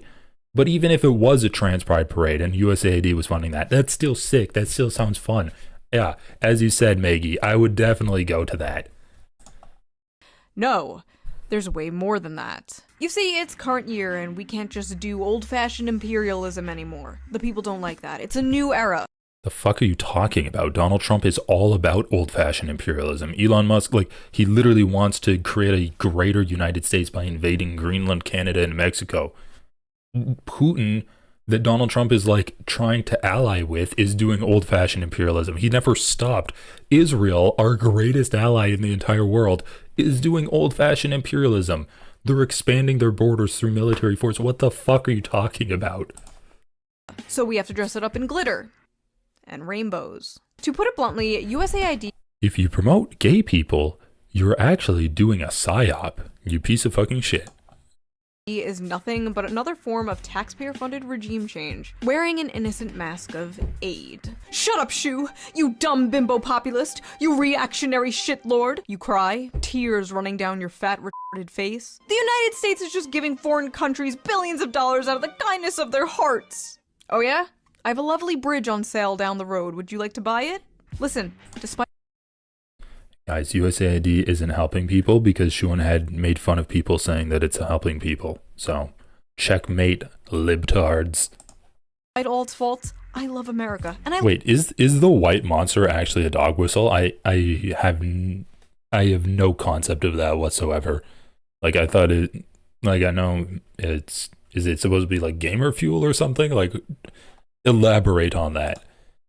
love the American people, but if you believe the corrupt, greedy bureaucrats running the deep state of this country do anything out of the kindness of their hearts, you are a sweet, innocent. Like, once again, this is such a fucking stupid false dichotomy that she set up. She's either saying that USAID has to be helping people only because of the kindness of their hearts, or they're not helping people whatsoever. It's like, no, you motherfucker, they're helping people so that they're indebted to the United States and they're going to view the US more favorably. Like, it's mind-numbingly obvious. Anyone can understand that. Anyone like in 5th grade or further can understand that. Once again, she's not this stupid. She's just lying to promote this right-wing fascist fucking conspiracy theory that her audience eats up.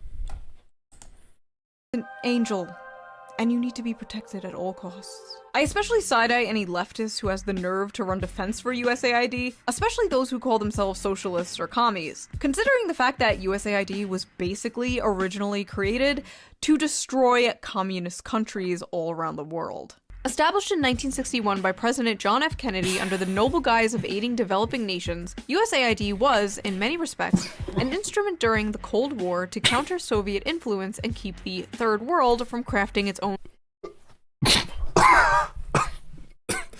I like how the implication here is it's like we're still in 1961 and USAID is actively dismantling communist countries. It's like, oh no, my communist countries are being dismantled. Let's cut this program immediately.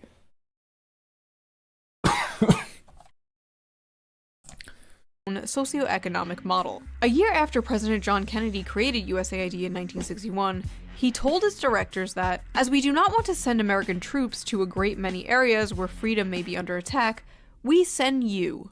It wasn't long before the CIA spotted an opportunity to extend its reach. In 1962, USAID launched its Office of Public Safety to send agents around the world under the guise of training police officers. But as it turned out, the trainers were busy teaching enhanced interrogation techniques, a euphemism for torture.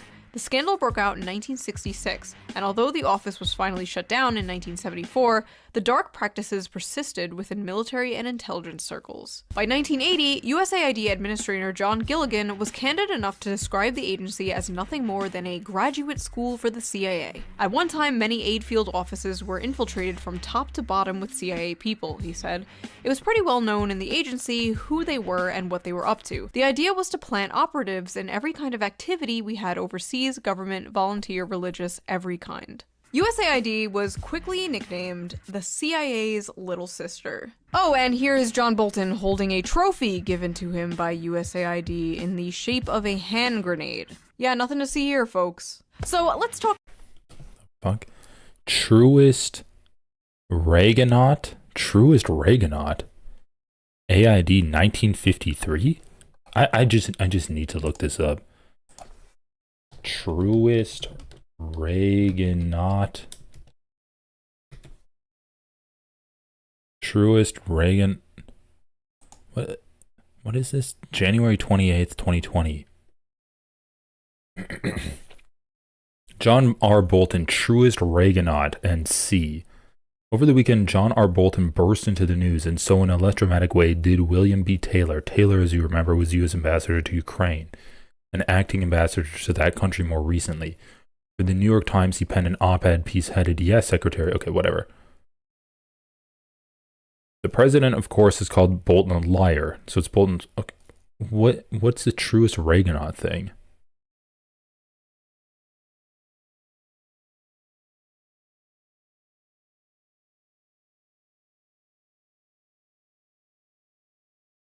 Reaganomight.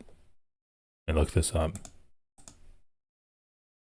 When the first Reagan term came, Bolton went to work for the U.S. Agency for International Development. When he left the agency, his colleagues gave him a souvenir, a dummy hand grenade mounted on a little base, and the base were the words, "John R. Bolton, truest Reaganomight." That comes from a piece I wrote about, let me give you a tidbit about Bolton. He's experiencing life as a heretic, but bless the person who tells the truth. So he worked at USAID, and when he was in the Reagan term, when he was in Reagan's term. Okay. I mean, okay. Like, I like how it's USAID is supposed to be, what, a military organizations with this? ID in the shape of a hand grenade. Yeah, nothing to see here, folks. So let's talk about Zun Zaneo, shall we? Sit down. I love this story. Taken directly from Wikipedia. Like, okay, the implication here is that USAID does nothing good and that Elon Musk was correct to gut it. She's going to give examples of, oh, this is how USAID did a bad thing and promoted US hegemony. Okay? Every example you give of USAID doing a bad thing, I can give you an example of USAID doing a good thing. You've even listed like 7 examples of USAID doing good things around the world. So once again, if you have disagreements with what it does, and I'm not saying it doesn't promote US hegemony, it definitely does. But if you have disagreements in the function of USAID, you can give those disagreements, but you should also talk about the good things it does when the entire framing of this video is that it's actually good that it got completely gutted by Elon Musk and that it's not going to lead to the deaths of potentially millions of people.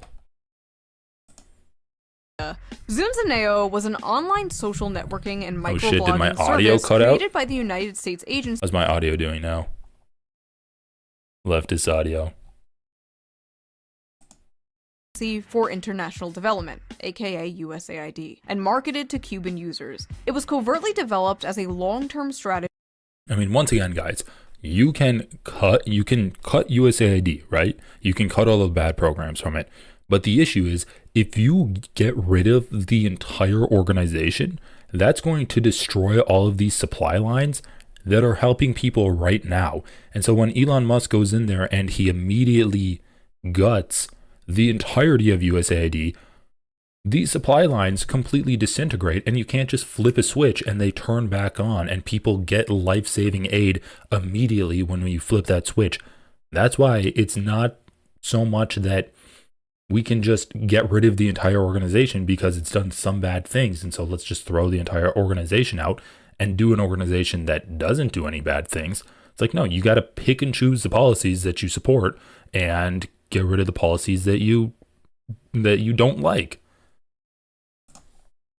To encourage Cuban youths to revolt against the nation's government. The developers aim to use non-controversial content, such as sports and music, to build up subscribers and then to slowly introduce political messages through social bots to encourage dissent in an astroturfing initiative. So basically, USAID created a fake-ass social media platform in Cuba with our tax dollars, flooded it with bot content about like sports and music and whatever, just to make it seem normal, then slowly started to manipulate the users and create political division on the app between Cuban citizens in order to create political chaos in this country and a potential uprising. So yeah, how dare we take money away from those starving undercover agents? To make things even more sus, the money we spent on Zunzaneo was publicly— Well, like, she's making a joke that people say, oh, well, if you cut funding from USAID, then people are, like, starving people are going to die and there's going to be famine. she's making a joke that no, it's just agents being fed. It's like there's hundreds of thousands of refugees in Sudan, Somalia. There's people dying of HIV in Zambia, and you're gonna make a joke about, oh well, the only people starving are CIA agents. Like, go fuck yourself. You're just a piece of shit at this point. Documented as an unnamed project in Pakistan. Yes, this fake-ass social media psyop they created in Cuba was documented by our government as being a project in Pakistan. Now, think of all the other weird shit USAID was supposedly funding. Those sex changes in Guatemala. Were they really sex changes in Guatemala? Or were they some covert psyop being done somewhere else in the world? I guess we'll never know now. Using social media to divide the masses and create political division. You don't think... No. They wouldn't do that. I mean, it's kind of weird they asked the former founder of Twitter to help with this project, but no. They would only do social media psyops in other countries, right? Right? In March 2024, a document was exposed that revealed USAID was running covert psyops all around the internet in order to combat populist misinformation about the government on Twitch, Twitter, Reddit, Facebook, and 4chan. Although its internal justification was halting the flow of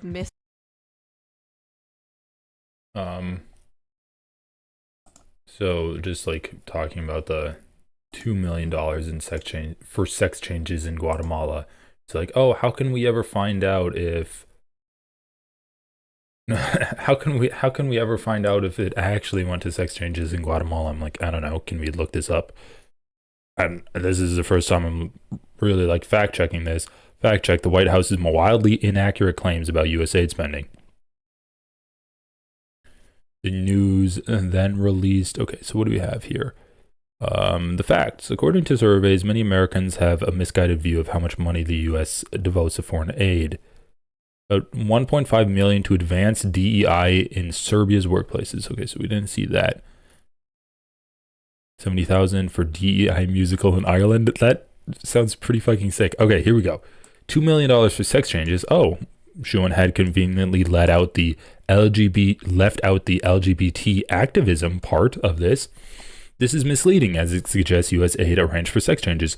The 3-year grant to Asociación Lambda, a Guatemala LGBTQI plus organization, was to strengthen trans-led organizations to deliver gender-affirming healthcare, advocate for improved quality and access to services, and provide economic empowerment opportunities. So basically just helping trans people.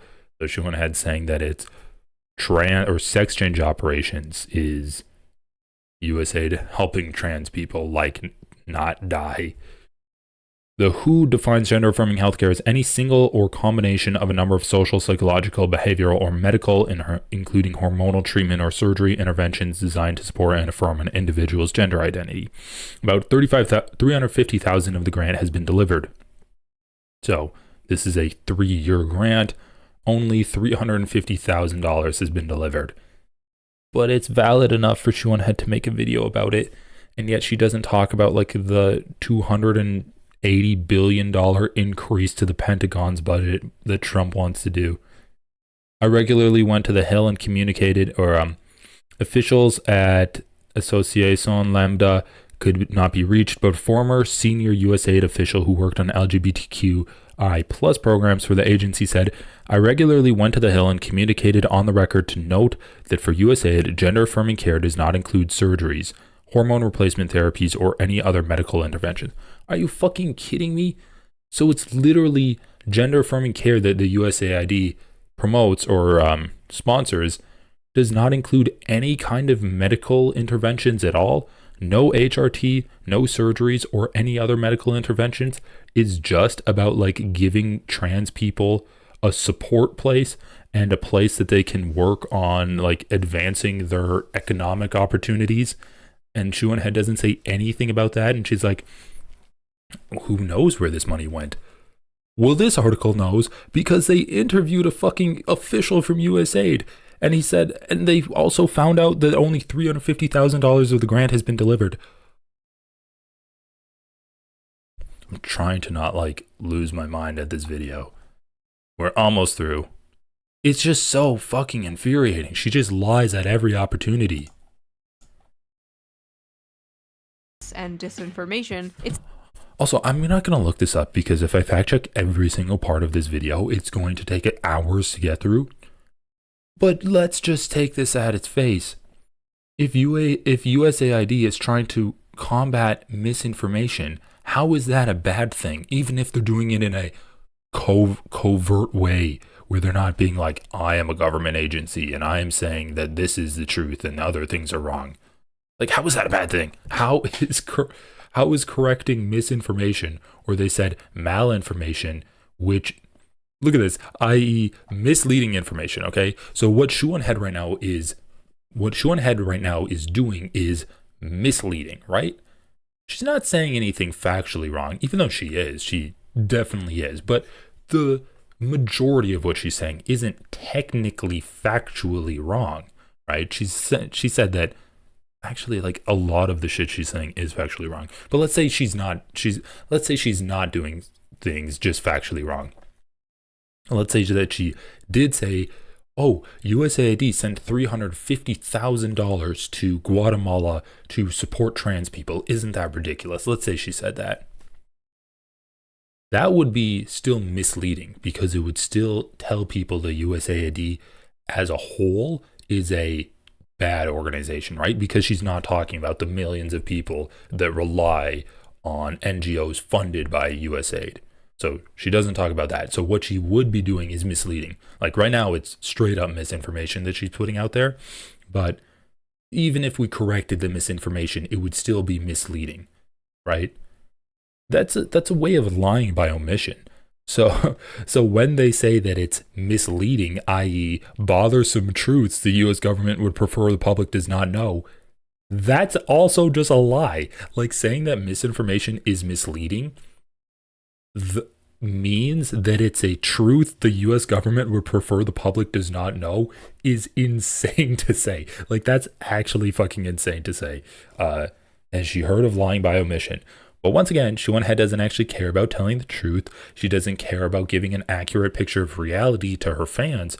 All she cares about is playing to the strengths of this channel, which is promoting conspiracy theories and promoting like anti-gay and anti-women, to be honest, gender fear, to rile up her base about like, oh, the shadowy government is doing bad things, or the gays are doing bad things, or the wokes are doing bad things.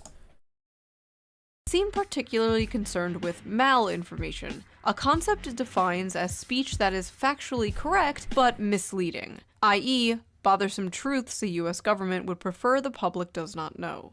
USAID suggests directing the public toward mainstream corporate sources of information and psychologically inoculating them against inconvenient facts that challenge US power by pre-bunking information before people see it. Pre-bunking includes discrediting the brand, the credibility, and reputation of those making false allegations. In other words, a state-directed attack against alternative media and— I love this. Of those making false allegations. Well, if the allegations are false, then you should be attacking them and discrediting them. Kind of like what I'm doing to you right now. Critics of the US government. So basically, USAID was funding a bunch of dorks to go all around social media and be like, source? Every time someone criticizes the government. I love how in her in her synopsis of that article and her summarization of that article, it's not even bad. She's just like making fun of people trying to fact check misinformation. She's just making fun of that. This is somehow more pathetic than when I used to use an alt account to defend myself on BreadTube. How is correcting misinformation as pathetic as you using an alt account to like defend yourself? Like, what the fuck are you talking about? Subreddits. That is basically what our government was doing.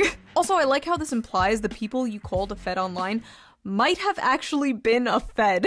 There is a chance that you may have fought with a federal agent, a USAID federal agent on Twitter or 4chan. This also implies that, like, streamers and social media influencers may have been funded by USAID. But who? Who among us? Who would be willing to unquestionably, enthusiastically suck establishment cock that hard?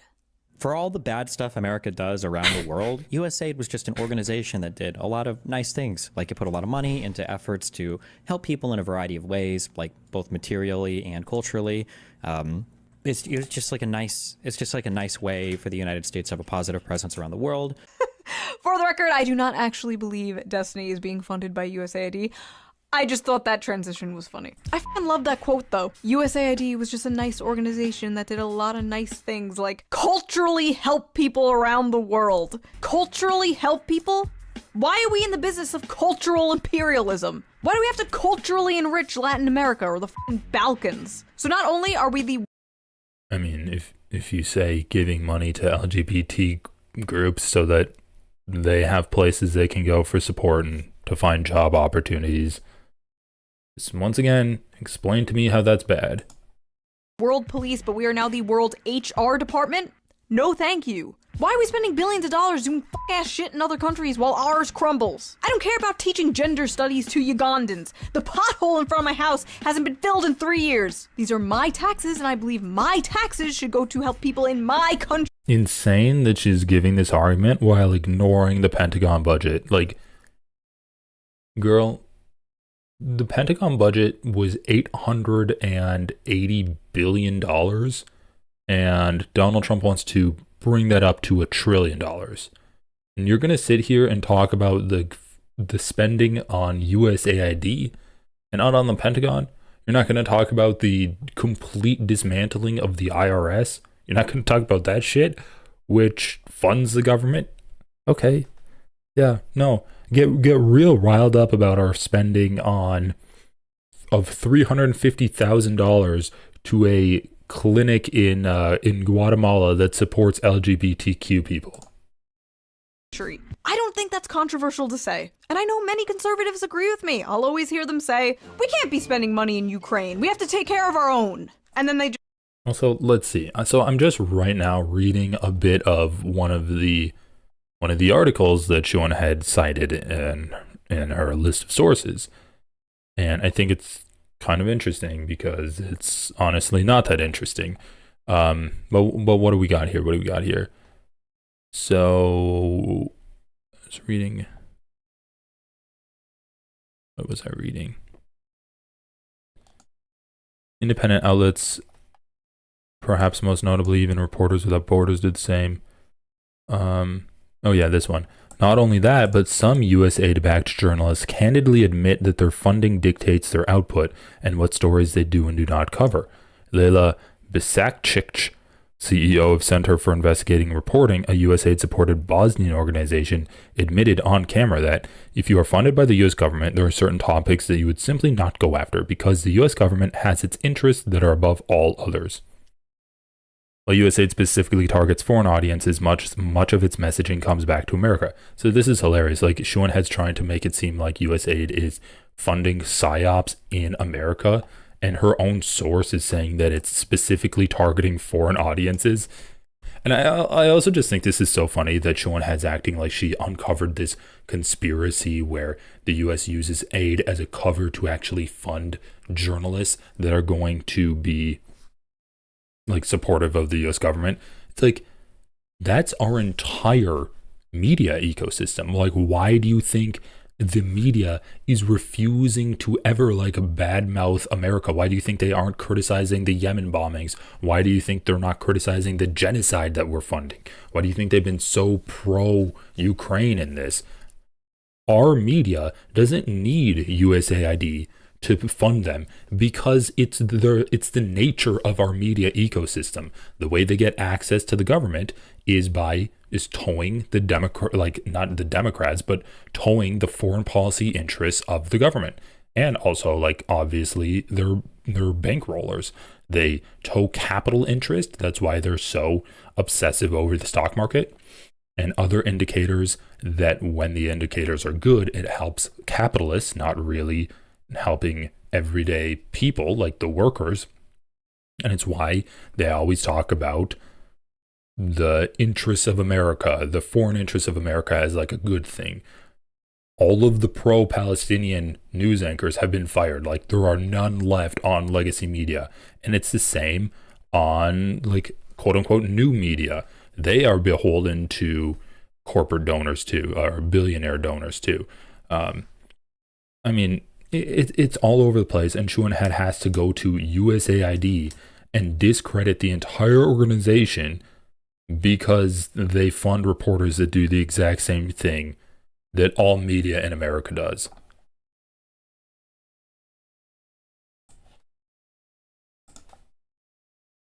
Just don't take care of their own, because that's socialism or communism or something. Listen, do you actually want to take care of your own? Do you actually want your taxes to go towards helping the poor and sick and families in this country? Are you actually America first, or are you corpos and foreign countries first? I'm more than happy to work with you on good things to fix this country, but I don't think the establishment GOP is. You don't want able-bodied workers on a program that is intended, for example, for single mothers with 2 small children who's just trying to make it. That's what Medicaid is for, not for 29-year-old males sitting on their couches playing video games. We're going to find those guys and we're going to send them back to work. First of all, Medicaid is for anyone who needs it, period. And second of all, 29-year-old guys? You mean your fucking voter base? You mean the very demographic that is shifting the entire— Come on, Shu, defend your audience. Your country in your direction? Those guys? Yeah, we're just wasting so much money helping young men. Those greedy gamers just gobbling up all the tax money. Not massive tax cuts to corporations and the rich. Not all the money to the bloated military-industrial complex. No.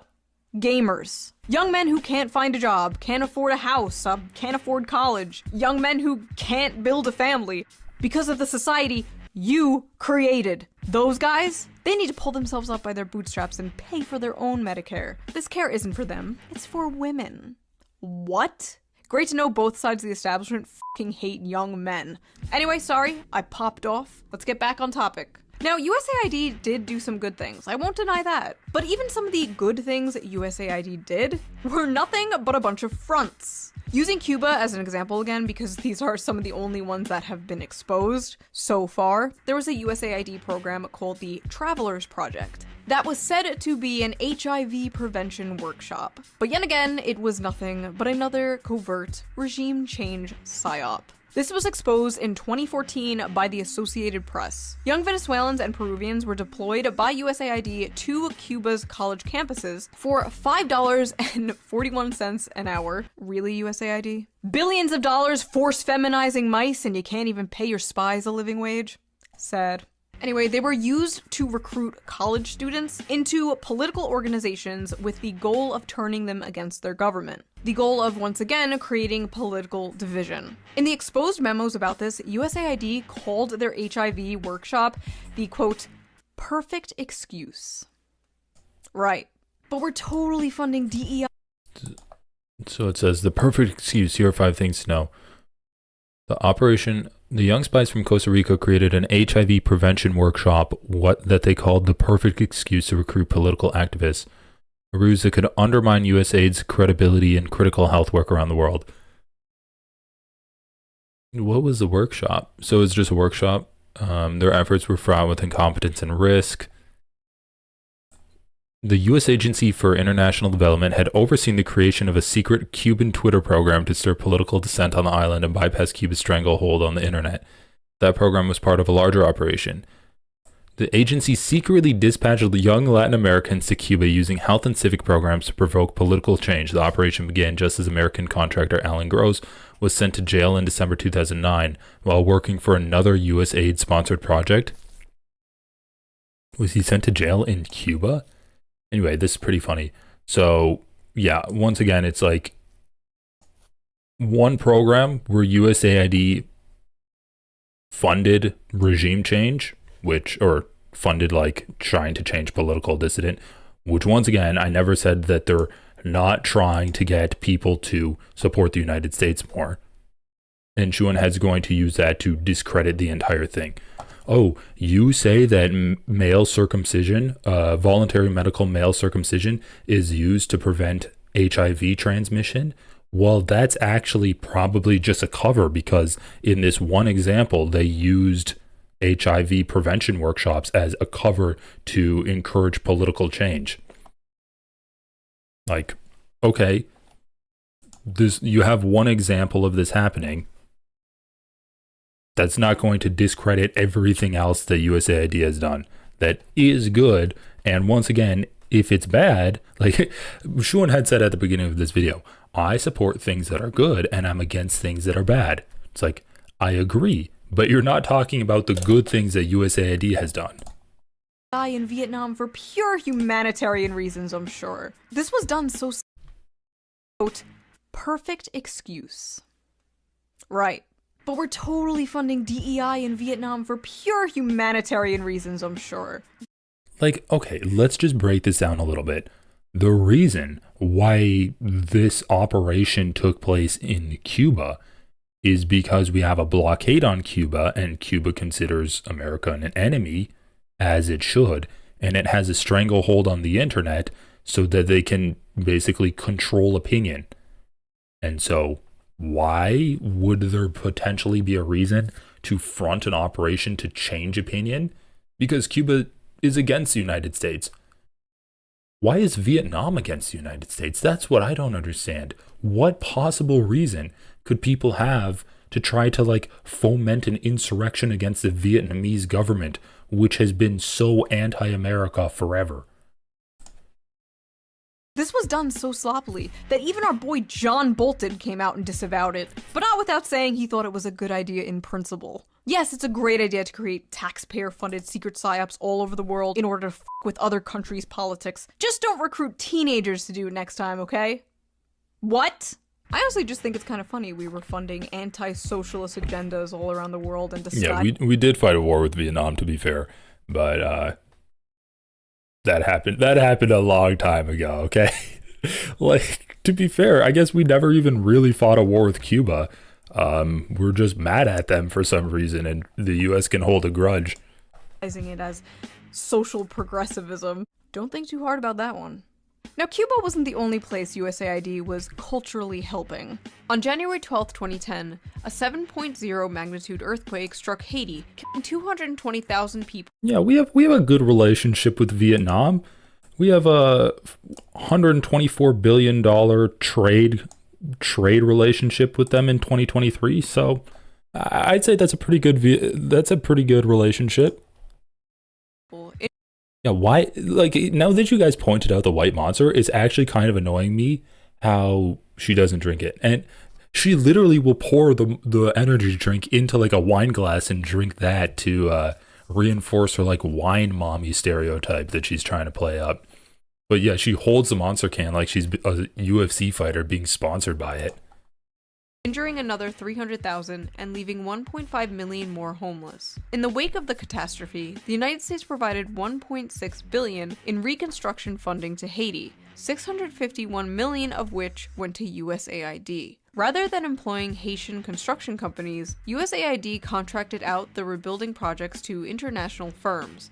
For instance, Minnesota-based construction firm Thor was awarded $18 million in contracts, and Mexico-based firm Cemex received over $7 million. But by far the largest recipient of USAID funding in Haiti was Washington, D.C. based contractor Chemonics International, who received over $200 million to carry out a total of 141 projects. In fact, USAID awarded more money to Chemonics than to the entire Haitian government in the wake of the earthquake. An audit conducted on Chemonics revealed that the company had a tendency to not finish jobs, evaluated its own project on arbitrary criteria not having to do anything with the project, and failed to set timelines, causing some projects to fall behind schedule. In one case, Chemonics was contracted to build Haiti's new parliament building, but what they constructed came out half-finished and unusable. The company only built the framework of the building, not even erecting interior walls to divide office spaces, nor did they bother to furnish the building.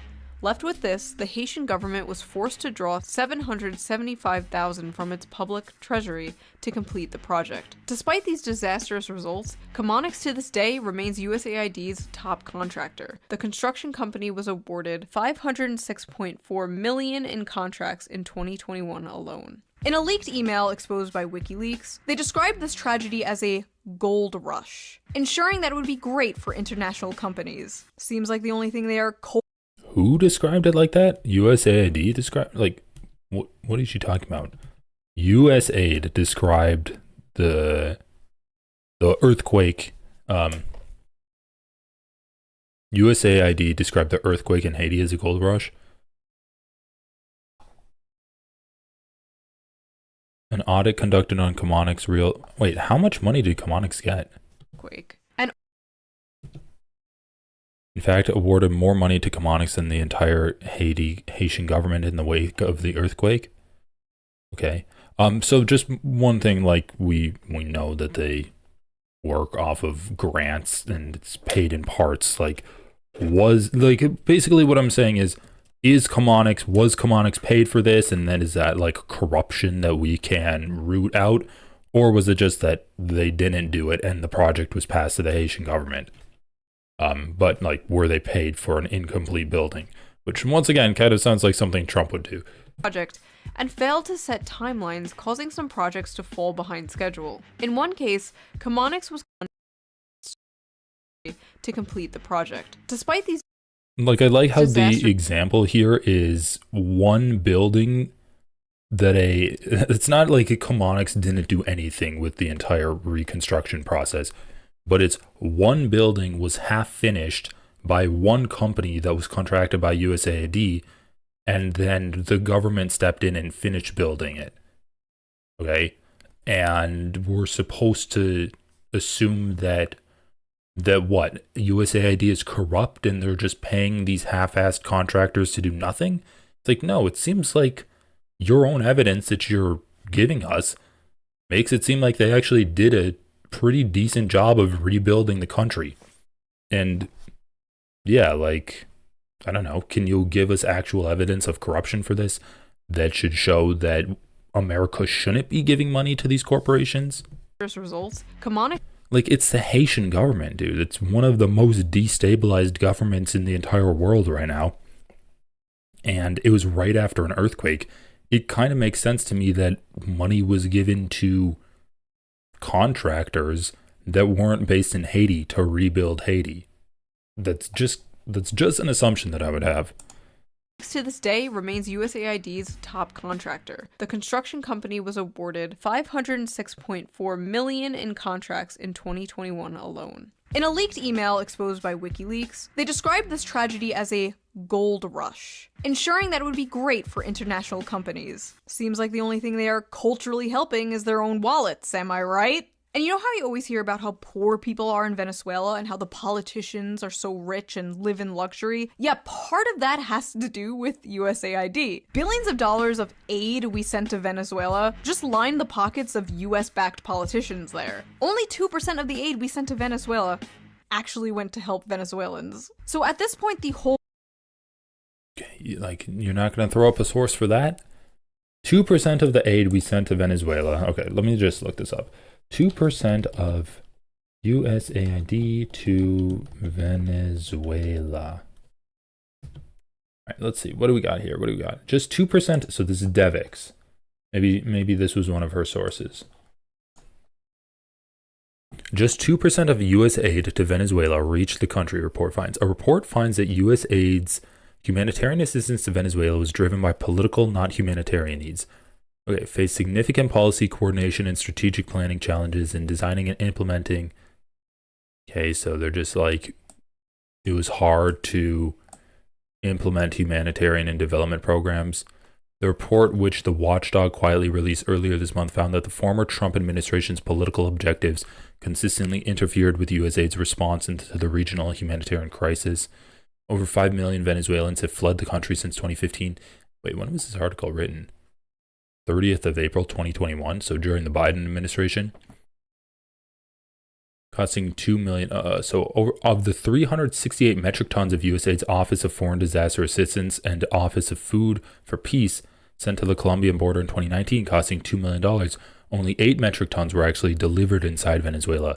The rest of the humanitarian assistance supplies, some of which were stored in a warehouse guarded by the Colombian military, were distributed inside of Colombia or sent to Somalia. The report also found that the Trump administration used USAID or U.S. foreign assistance to shore up support for Juan Guaido. Of course it's the Trump administration. Of course it's the Trump administration using U.S. foreign assistance to basically like help out Trump's cronies instead of Nicolas Maduro. It also, like, Nicolas Maduro was like a horrible guy who potentially did steal the election in Venezuela. It is said that the office of the administrator, then Mark Green, directed often FFP to align the reward decisions. So what is this? 8 of 368? So this is the 2% that she's talking about? So basically, when she says, oh yeah, money's used to line the US-backed politicians' pockets, that money's being used to line US-backed politicians' pockets, she's literally just lying. Because her own source says that, yeah, 2% of the aid went to Venezuela. The rest of the aid went to Colombia or sent to Somalia. So it's not that the 98% of the aid was just used to line the pockets of the US-backed politicians. It's that, no, it was aid in terms of like disaster assistance and food and humanitarian supplies that was then distributed inside Colombia or sent to Somalia. Like, just once again, just straight up lying.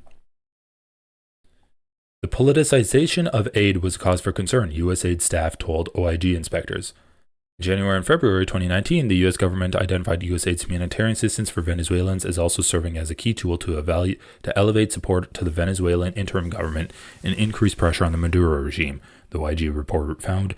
These directives communicated instructions to OFTA and FFP on the use of the agency's humanitarian assistance resources in response to the crisis, including taking actions that deviated from humanitarian principles and heightened security and fiduciary risk.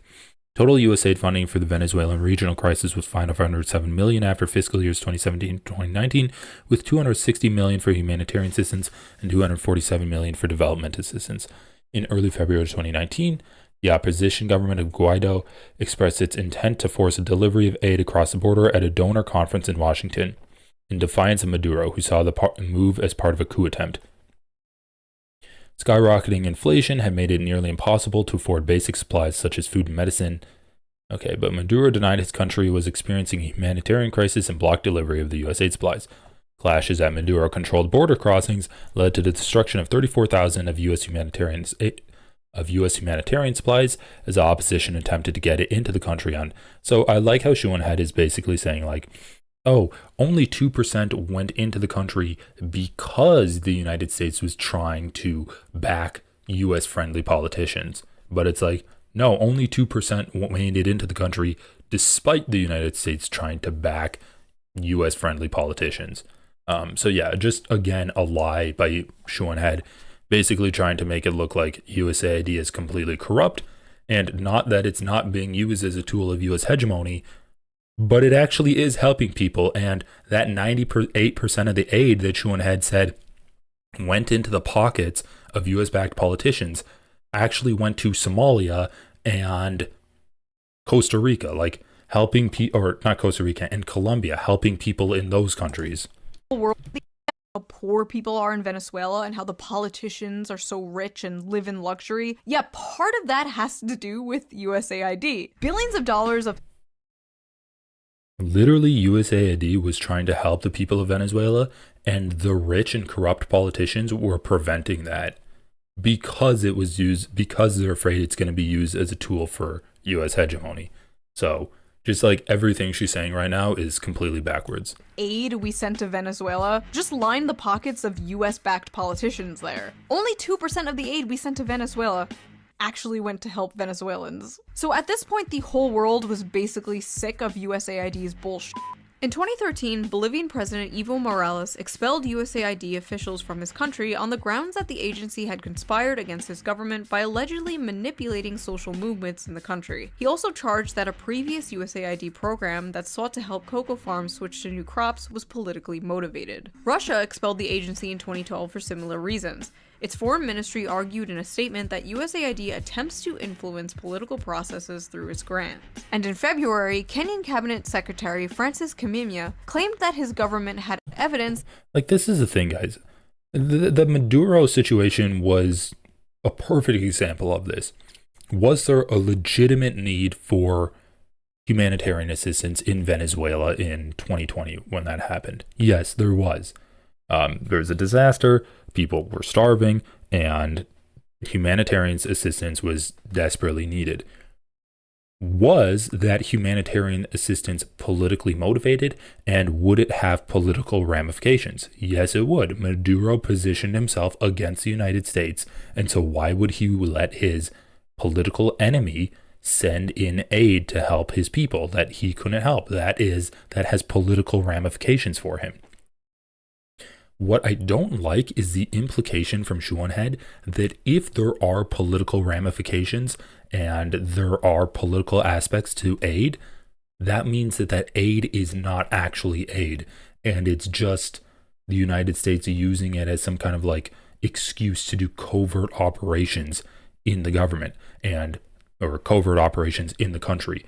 And the evidence she has for that is one operation done in Cuba to try to infiltrate the internet in Cuba. That's her evidence of that. It's like, no, I'm going to need more evidence from you to say that all of these are corrupt, instead of just leaders being like, I don't like the politics that this aid organization is creating in my country. Because that doesn't mean that the USAID is not doing real things to benefit people there. It's just like, of course it's tied to politics. Every move has politics tied to it. That USAID had hired activists to organize anti-government protests in Nairobi in an effort to topple the government. Oh, and if you're wondering why so many news outlets and journalists were freaking out over the potential shutting down of USAID, yeah, it's probably because it's where their paychecks were coming from. Yeah, apparently USAID was funding about 6,200 journalists and 700. Yeah, and your own source said that it's targeted at foreign news outlets, foreign journalists. It's not funding American journalists. 7 news outlets all across the world. Not even just America. For It's example, not in the America. editor-in-chief of a Bro, your own source said it's not in America. Ukrainian news outlet wrote that destroying USAID was a greater threat to Ukrainian journalism than the Russian invasion. What? There were... What? Yeah, they're funded, man. Russia's an enemy. The United States has a benefit by funding Ukrainian media. Like, why does she not pretend like she doesn't understand this? Independent outlets shutting down everywhere, including Russia after the USAID freeze. So we were apparently funding media in both Ukraine and Russia. I'm playing both sides so that I always come out on top. Serbia, Moldova... She just said that Russia kicked out USAID. Like, she's just contradicting her own sources. Yeah. Russia kicked it out. Of course, why wouldn't we do that? Like, once again, I'm not gonna sit here and pretend like USAID isn't supporting American imperialism and hegemony. It is, for sure. But that doesn't mean that what it's doing is bad. Like, when Ukraine is actively being invaded by Russia, why shouldn't we support their news outlets so that more information can come from there? I would love it if USAID supported journalists in Gaza or supported journalists in the West Bank. I want more of that shit. Like, sure, they're not going to criticize America when they're getting funded by it, but right now, that's not what we need them to do. We're not funding journalists in Ukraine to criticize America, even though that would be great. I would love it if we had more independent journalists that actually were willing to criticize America and be like, okay, well, there's some stipulations along with this aid that we're not in support of. That would be great. But right now they're actively being funded by, or actively being invaded by Russia. all across Latin America, independent outlets shutting down everywhere. You can't do aid without American imperialism. That's just, when we're talking about USAID being a tool for American imperialism, that's about getting opinions to support America. And so if you give food to people, why would they criticize America? Because then their food's going to be shut off. If you're paying journalists, why would they criticize America? Because then they're not going to be paid anymore. That's just inherent to USAID. That's inherent to, you're not going to bite the hand that feeds you. So sure, you can criticize people, but at the back of your mind, you might not be so willing to criticize America. It's just like human nature. If you have proximity to someone or you have a benefit to something, you're not going to be as willing to criticize that thing. So it's literally impossible to give humanitarian assistance without doing some kind of imperialism. Now, that being said, I would prefer this kind of imperialism, which is referred to as soft power, getting people to actually like America, than what Donald Trump is doing, which is stopping all kind of soft power and just doing military imperialism, straight up old colonialization, which is ironically what Shuan had said we can't do anymore. But we obviously can, because Russia's doing it, Israel's doing it, and now we're going to do it. We have already bombed Yemen. We're going to have boots on the ground in Iran soon. We're just going straight up to war with everyone. So I'd rather have soft power imperialism than military imperialism and economic extortion through Donald Trump just being like, if you don't come to me and like give me personally money and enrich my bank account, I'm going to put like tariffs on your country and you're not going to be able to do any trade with America. I would rather give people food and then they're going to be like, oh, thank you, America. Maybe America's not so bad. Than be like, no food for you. You're going to die of starvation. You're going to die of AIDS and we're going to bomb you. Like it's all bad, right? There's no perfect solution for this. But America should still be involved in helping people and not involved in bombing people. All because the little sister of the CIA can't pay no mo. So I have a question. Why the f*** were we funding media in all these other countries? Well, the CEO for the Center of Investigative Reporting, a USAID-supported Bosnian media organization, said it best. Quote, "If you are funded by the US government, there are certain topics that you would simply not go after, because the US government has its interests that are above all else." Oh, I guess that answers my question. USAID is also ridden with other scandals, such as covering up a child sex abuse ring in Kenya, kidnapping and torturing people in Uruguay, forced sterilizing 300,000 Peruvian women, and the famous one you all know, funding drug production in Afghanistan. Oopsie poopsies, we did little fucky wuckies. Now think about all the other shit that hasn't been exposed. These aren't mistakes, these aren't— Mark Johnson, think about what you're saying. You're saying the perfect solution is to just give countries the money to local organizations. But America's still giving them the money. America might not be giving that money to NGOs that are doing the aid, but they'd still be giving the money to those local organizations. That's still going to change opinion on America. Even if you're not going to be like, and let's do political organizing to rebel against this government that hates America. Just the fact that you're giving money to people is going to change people's opinions on America. And that might trickle down into the government, like later on, where maybe if you got food assistance as a kid from America, and then 15 years later, you're a member of the government, you might not hate America so much. This is imperialism. It is propaganda, and it is changing opinions on America. But once again, if people's opinions on America are being changed into supporting America because America's giving them aid, I'm fine with that. I'm fine with people liking America if it's doing good things.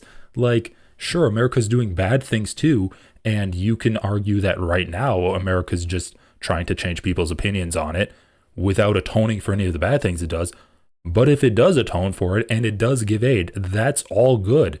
And then if you change people's opinions on that because America is doing good things, that's another good thing. Aren't flu flukes. These aren't little fucky wuckies. This is what this program was set out to do. This is why it was created. We were quite literally funding Globo Homo as a sneaky way to do regime change and American intervention. Or do you think we're spending— Fucking disgusting. She's saying that supporting gay people around the world is funding global homo to do regime change and intervention. I mean, just give me a fucking break. I mean, once again, the one example she used where people were trying to do, the one example she used where there was a covert operation was in Cuba. And that's because it's insanely difficult to get into Cuba if you're an American and to like influence Cubans' opinions of the United States. I mean, bro, just like writing off everything that USAID does as, oh yeah, they're just supporting gay people allegedly to try to do regime change is really gross. $1 million in Nepal to promote atheism because Hinduism is such a threat? You're cute. The United States won't sleep until there's an ugly progress flag hanging on a Starbucks on every corner of every street all over the world from Latin America to the Middle East. Ah yes, the greatest American exports, butt, sex, and war. There are a shit ton of old left-wing articles you can find online spanning back to like 2010, even earlier, about how evil USAID is. Now suddenly liberals are acting like it's another fucking beacon of democracy that we have to cry and piss and shit about just because it's Trump getting rid of it. Frankly, I don't care. If they start dismantling things that I do care about, things that do actually help the American people, then I will care. Expose where the trillions of dollars we spent on the Iraq war went next, please. Or, you know, actually release the Epstein files. Do I think Doge cut USAID because they're our great comrade in arms, cutting off the tentacles of American imperialism? No. Trump probably just cut it because he thought it was a woke gay waste of money, and it was. But as far as I'm concerned— Oh my god, dude. Like, I have nothing left to say. Just a horrible person. Like, once again, you can list all of the bad things USAID did, and for every example of a bad thing they did, I'll give you 2 examples of good things they did. Even in the examples you listed that are bad, like promoting atheism in Nepal, I would argue it's good. Like, okay, sure. Oh, they're doing it with an American flag, the horror. But if they're helping people there, I think the good that they're doing by promoting religious freedom in Nepal is better.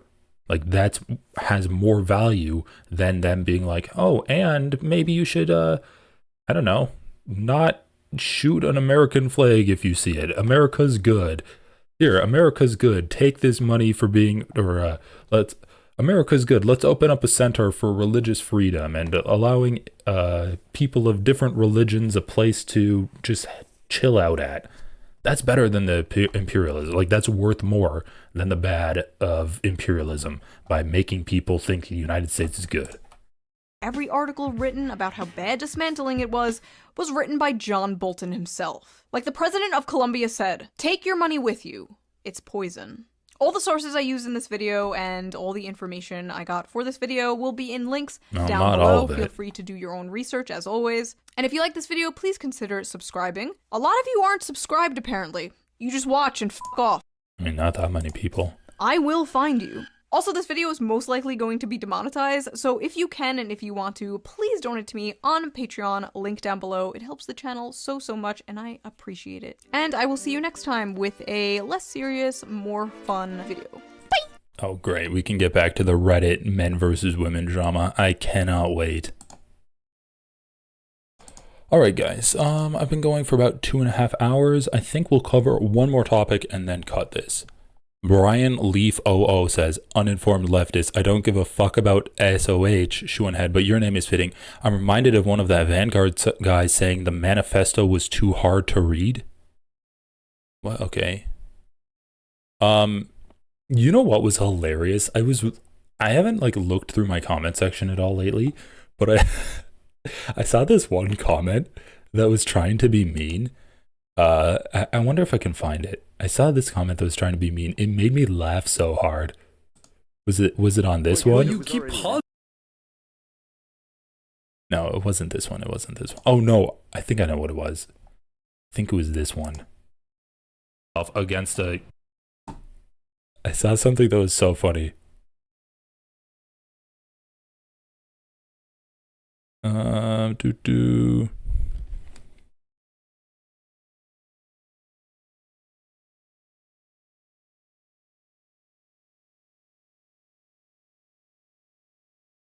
Yeah, did David Pacman actually come in? Like, someone said, brace yourself, his Glazers will brigade this vid. The BDS movement is pointless. I can't believe you're making me defend Ethan Klein. I don't trust anyone who makes content for money, including you, lol. Sorry, not sorry. Okay. Never liked him, too many ads. Oh yeah, this one was so good. The guy's like, nice sweater, not. Bro, that's the best fucking comment I've seen. Guys, if you want to hate on me, you're gonna have to top this one. It's so good.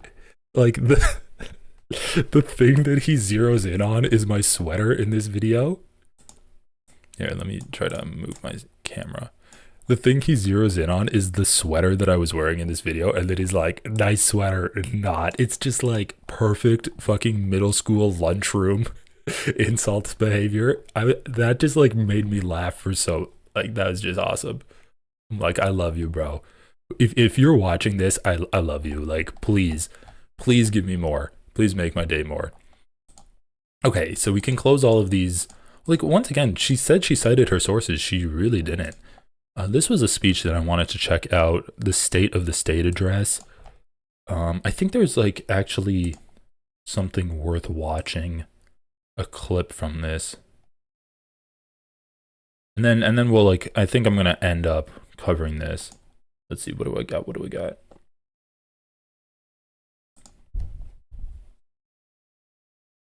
Okay, Mark Johnson, calm down, bro. Some comments are pretty interesting, and people haven't really been brigrading my videos recently, which I appreciate. This was funny. Oh yeah.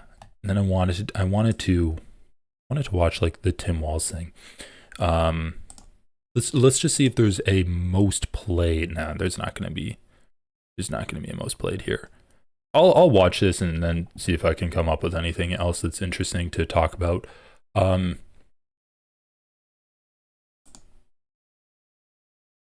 I guess since we were talking about Shoe on Head, this is relevant. So this lady dated Shoe on Head's audience. Liberal, they have liberal friends, and then they go online and they are a white supremacist. This is Vera Papasova. She spent the last year dating far-right men in New York City for a story for Cosmopolitan magazine. They're the most insecure men I've ever sat down with. It was really difficult to have some of these dates because they were so insecure, because they don't really know who they are and they don't know how to figure that out. She said the men she dated got all their news and information from the so-called manosphere. They did not listen to anything else. They're only listening to independent media, and they're only listening to men talking to men. They love... Oh no, guys. Oh no. I might be an incel. ...of the U.S. Someone tell my girlfriend that she's dating an incel. UFC guys, they love the MMA guys because those guys do what they can't. They're modern gladiators. They're badass. One of these guys... Okay, UFC fighters are not badass. UFC fighters are like, they're kind of incels themselves, and a lot of them are actually losers that were just bullied into being weirdos, and they're like, oh, anime's cool. Let me become a fighter. I like anime. Guys brought me to a political meeting. And did they talk about politics? Barely. They talked about, it was a bunch of men complaining about girlfriends and wives. Come on, that's politics. Come on, the divorced dad support group is the Republican political meeting. Yeah, my wife, she took the kids. I still miss her though. I want her to come back, but she's a bitch. But you know, I love her. She's the best thing that ever happened to me. Regurgitating Andrew Tate type of advice about how to train your girlfriend, how to train your wife to be how submissive. To train your girlfriend. So this group, new Pixar animated movie starring Andrew Tate, How to Train Your Girlfriend. Was supposed to be a political group, but they're talking about relationship problems. And the fact that that's what most of the time was spent on, you don't need to be a neo-Nazi. You need therapy. You have to incentivize someone to want to be better. You can't just say, let's make men better. The thing about these guys is their biggest support system is online, but that also is very isolating, and isolation is what breeds hatred. People have to really think about, do you have the capacity to talk to people that you don't agree with? Because that one nice conversation you might have might change someone's day enough to not have to seek out Oh, it's DreamWorks. Okay, my bad. help in an online support group, which is actually a bunch of white supremacists using political beliefs as an excuse for how they feel. Using political beliefs as an excuse for how they feel. I mean, it might be more accurate to say that how they feel is a justification for their political beliefs. That might be more accurate. Men like that are DL. Yeah, probably. There's a lot of emotions going on in those. There's a lot of emotions going on in those divorced dad support groups. Okay, so what the fuck is going on in this show? Let's just wrap it up by putting a bow on this stream with talking about this. So is Ethan Klein gonna debate Hassan? Which, ironically, like, Hassan said he was gonna debate Ethan when the content nuke came out, and Ethan's like, no, you have to watch it first. Which I actually agree with Hassan. Like, I think it would be a pretty good format if they walked through the content nuke together instead of just having a conversation. Like, we've seen that before. They've had a conversation on Israel Palestine multiple times. Let's have them go through the content nuke together. So Ethan's like, I'm going to debate Sam Cedar. And he's like, I'm on a quest to prove how much braver than Hassan I am. Which, oh, Ethan got an MRI? Okay. So Ethan somehow equates watching a video to being brave, which I just think is honestly the cutest thing that I've seen on the internet. Like, that is so internet brained. It's hard to top. He's literally like, I'm watching a video that I haven't seen yet. I am a big, brave, strong, beautiful boy. And I'm so much braver than Hassan, who, like, wouldn't Hassan want to watch the content nuke before he talks to you because you're going to surprise him with clips if he was, somehow Hassan's not brave for not watching the content nuke, but for wanting to talk to you directly, but you'd have all of this ammo that he isn't prepared for that you can launch at him. But somehow Hassan's a coward for doing that, but you're a brave, beautiful, big boy for watching the content cop, like 15 minutes of it, pausing every 2 seconds to get your crew to stroke you and calm you down, and then watching it with your wife, and then coming back the next week and watching it after you've already pre-watched it and have like pre-written remarks. But no, Ethan's the brave boy. Okay, whatever. That's a minor point. So now he wants to talk to Hassan. He's not having iDubbbz call in. He's not going to talk to Bad Empanada, even though Bad Empanada's offered to come in. Okay, like, oh my God, there's so much hypocrisy on it. He talked about it for an hour? He didn't talk about it for an hour. No, his podcast has been completely snarked for like the last few weeks. Like, let's take a look at this shit. It is ironic that he's complaining about people calling him a snark subreddit. So, 2 human skulls to my house. That's entirely snark. iDubbbz, snark. iDubbbz, snark. Bye-bye, Vitali. I don't know, maybe there's some snark in this. Recording of Twitch CEO, I mean, that's snark. Vitali's 24 years, confronting Nelk on their Andrew Tate affiliation. I mean, he did some snark stuff, like complaining about Hassan. Noah Sampson, Hassan, Lol Cow. Oh, you know what was hilarious? I don't know what episode it was in. I think it might have been this episode, but Hila said that she unironically watches LolCow. She's like, oh, I watched the Content Cop. Then I had to watch Nick Diorio's reaction to it. Then I had to watch LolCow's reaction to it. It's like, isn't Keemstar a pedophile? Like, I don't know what they were criticizing Keemstar of, but I thought you had a huge beef with him and he was a shitty guy. And now you're promoting his show, being like, oh, this one co-host would be great on his show. And I can't believe that they still have this guy on. Like, they need to kick him off. But you'd be great. You'd be great. Oh, it's so awesome you're auditioning. I'm going to go watch Keemstar's reaction to my video. Here's the latest drama on Keemstar. So what? You're like, you love Keemstar now? But when Hassan accused you of repeating Keemstar talking points, you're like, that's such a lie. I disavow Keemstar. Okay, whatever. Let's get into this most latest thing. Hassan and Idibs caught in 4K. Yeah, so apparently Hassan has a Nazi sword and he's secretly a Nazi and he's doing Nazi dog whistles. So just once again, if you're doing a Nazi dog whistle, you're a Nazi. Okay? That's the point of doing a dog whistle. It's your internally held beliefs, and you are signaling to people in the know that about your internally held beliefs. So if Ethan's saying Hassan's doing a Nazi dog whistle, or iDubbbz doing a Nazi dog whistle, he's saying they're Nazis. Which let's hear him out. Let's hear what his comment is. I love my boys though. All right, you want to do the trank thing? Go ahead, do the trank thing, AB. Okay. I'll space out. All right, guys. Is there? I sent it in the. They said 7,000. What were they referencing? Okay, so what is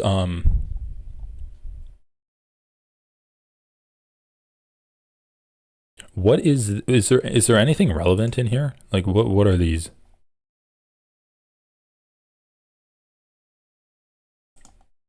Tag Tom. I called Ethan brother for the first time since knowing him. Brother, don't push yourself.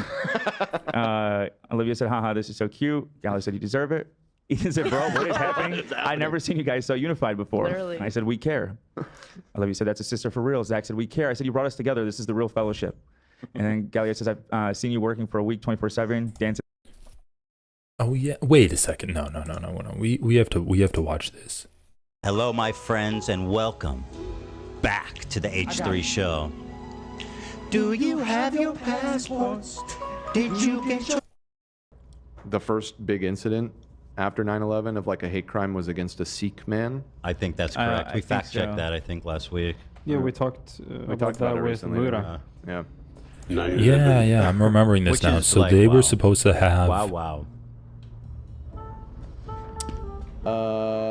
Let's see what else we got here. Hunting for some other big boys. So they were supposed to have some guests calling Nathan. in.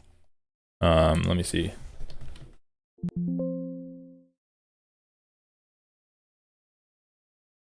They were supposed to have some guests calling in to their show.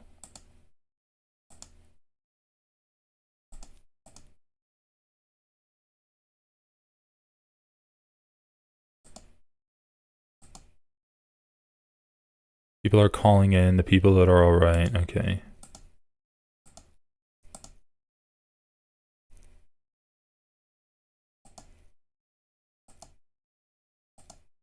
Or that that one fucking haircut guy was gonna be in there.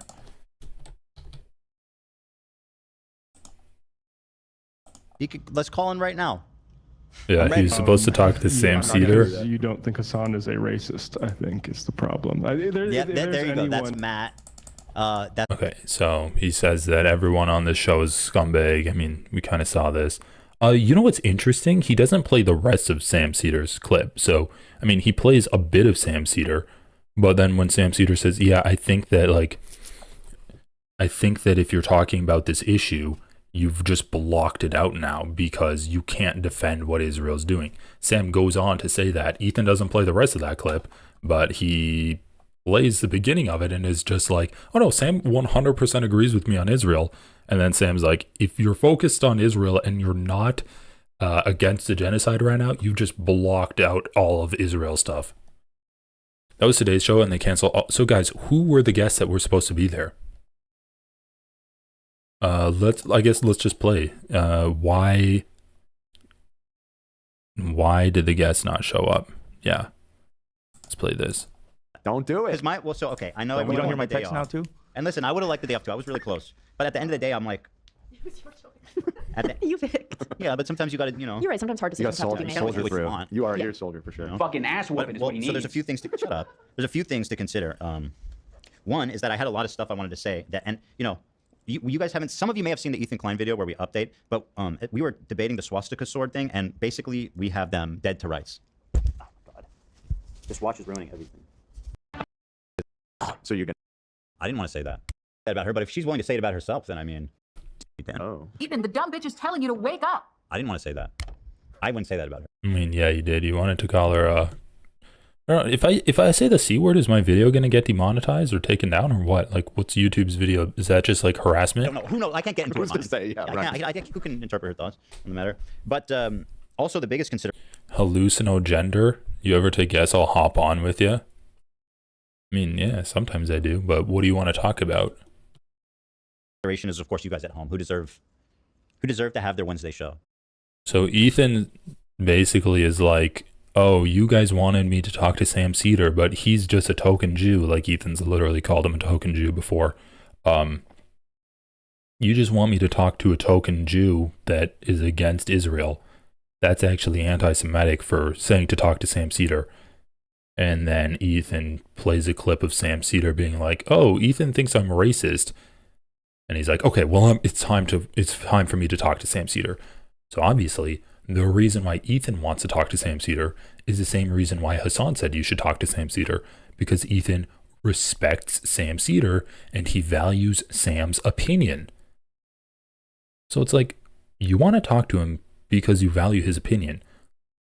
He's not a token Jew. If he was a token Jew, you wouldn't respect his opinion. He's an actual political pundit that knows what the fuck he's talking about. That's why you brought him on to debate Steven Crowder. That's why you care about like proving him wrong that you're like a piece of shit. Like that's why you care. That's why you want to talk to him now. But when Hassan says you should talk to him because I know you value his opinion, Ethan's like, you're an anti-Semite. You're saying a Jew should talk to a token Jew you have.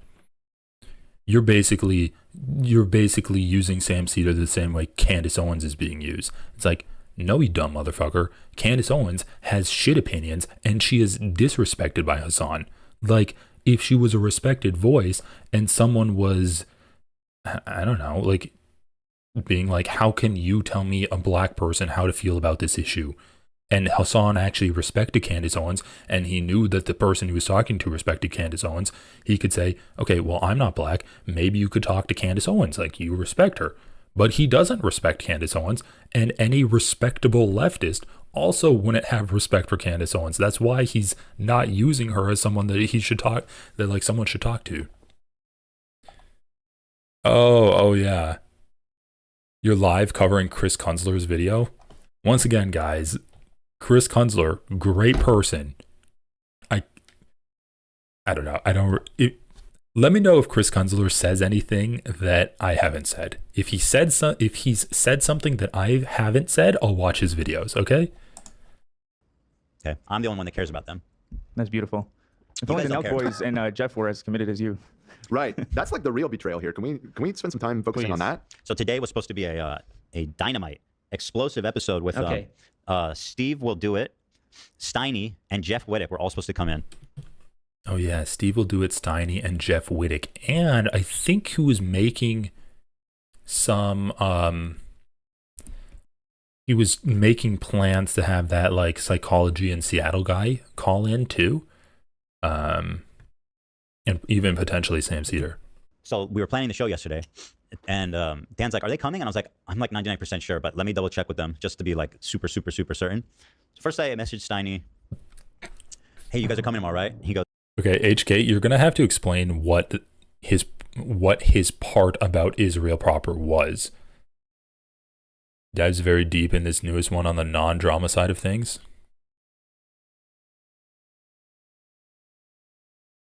Actually, Steve wants to do it next week.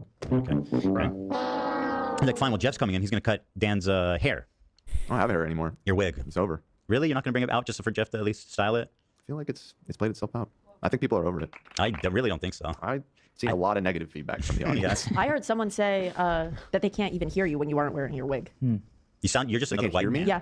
You were Oh. just Everything another says white wah, man yapping. Wah, wah, wah, wah, Peanuts Gallery. Yep. Maybe that's for the best. Nobody needs to listen to me. Let me try that wig. Maybe y'all are gonna be better.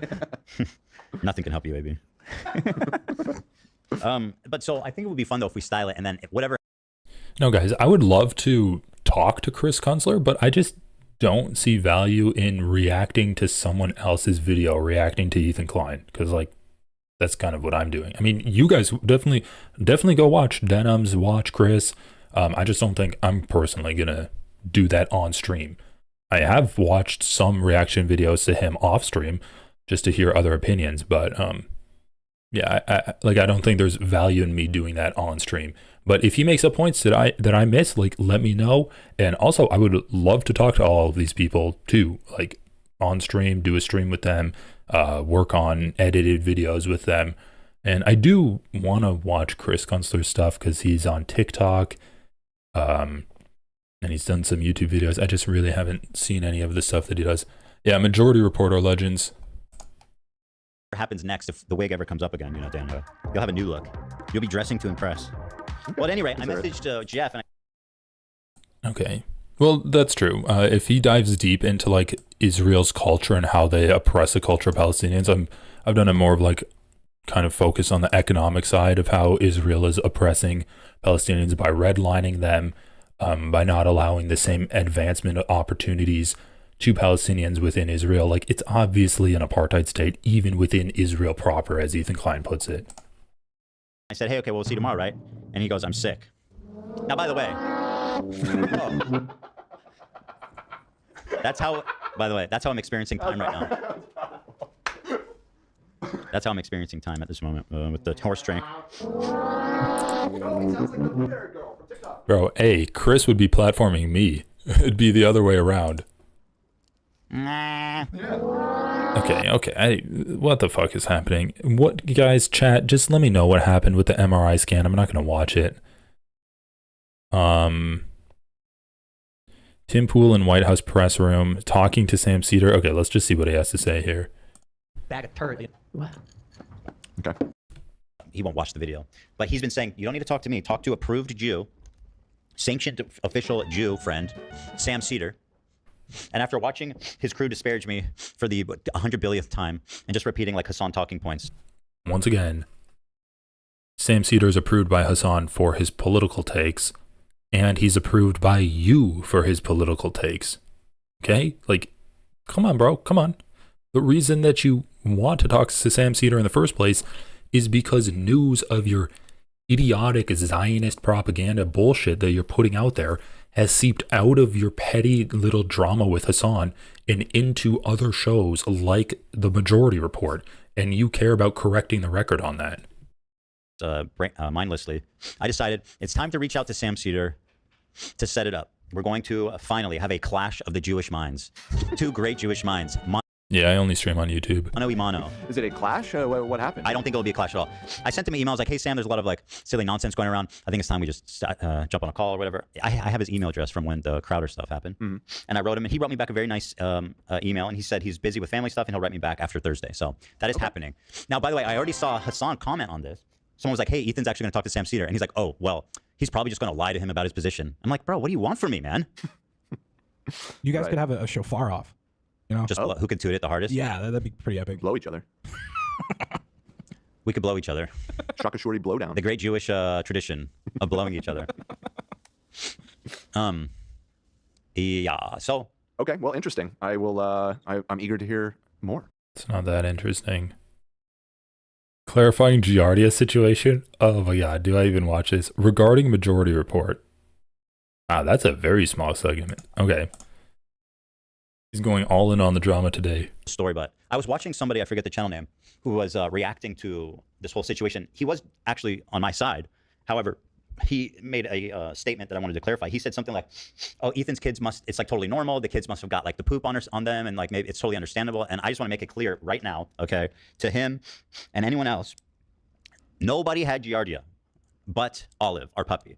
She came to us. She had diarrhea. I immediately called the vet, being a good dog owner, responsible dog owner, to come check her out.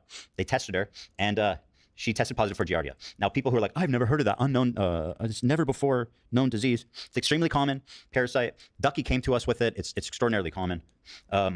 So what happened is, at the same exact time, Sonny, who was just starting to try solid foods. I don't care. I really don't give a fuck, bro. Okay, fine. Your kids didn't get Giardia. You said, oh yeah, it looks like they got Giardia. And then you're like, and then I got Giardia to your staff. And then when your staff is like, oh no, how do I get it? And he's like, oh, you basically have to eat my poop. So you're not going to do that, right? And they're like, no, it's so stupid, bro. You can't get out of your own way. Thanks, the best among them. And for all you've done for me over the years, this the best among them. Oh, fuck's sake, it's doing this thing again. Look, it's here, right? Okay, there. In this video, by the way, another thing, I saw Emma from Majority Report being like, all I know is Ethan is obsessed with him. Like, he cannot stop talking about him. And, you know, again, this is part of this narrative that's just so cruel and pathetic. Like, Hassan has talked about me for, I counted it up, like 20 hours. 20 hours of continued coverage about me, hate videos about me, talking about me in the past 30 days. Before this iDubbbz video dropped, I was at, like, maybe 1 hour. And the narrative is that I'm obsessed with Hassan. It's just this gross. And Emma's, like, a serious person. Like, there's no reason that she should be repeating these pathetic talking points. You know what I mean? It's like, this is real, I don't know. Whoop.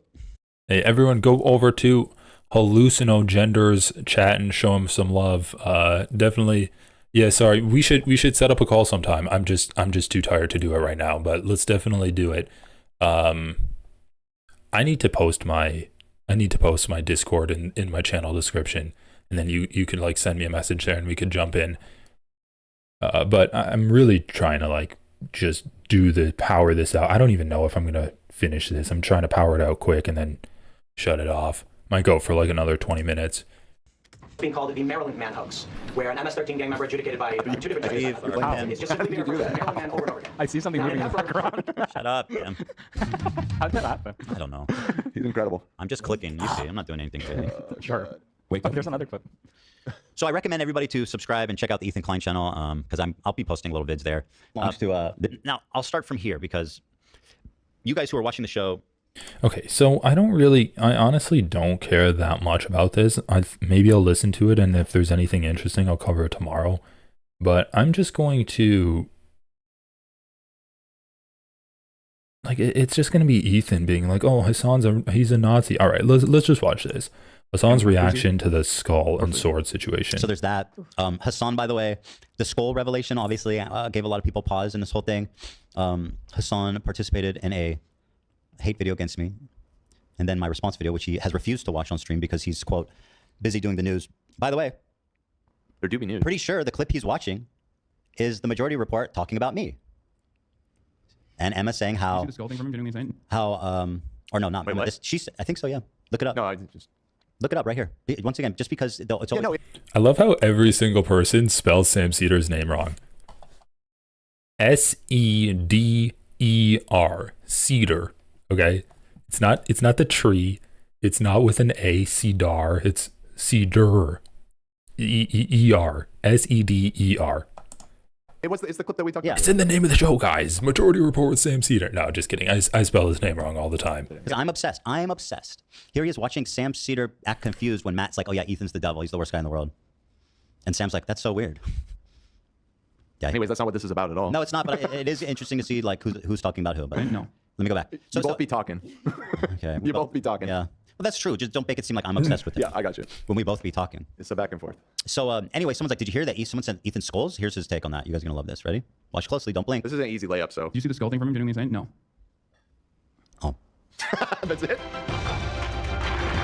That's it. But we don't know for sure that is the only time that he talked about it, right? I mean, find me. You have to sit through a bleach thing. Find me other ones.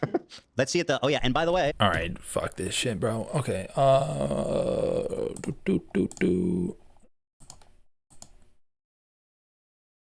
Let's just go to this fan channel. Ethan, please stop talking about Palestine. Ethan dodges debate with Hassan. Videos. Ethan's new allegations are insane. Let's see what this is. I see brain rot like this in my chat. Let's just go to his...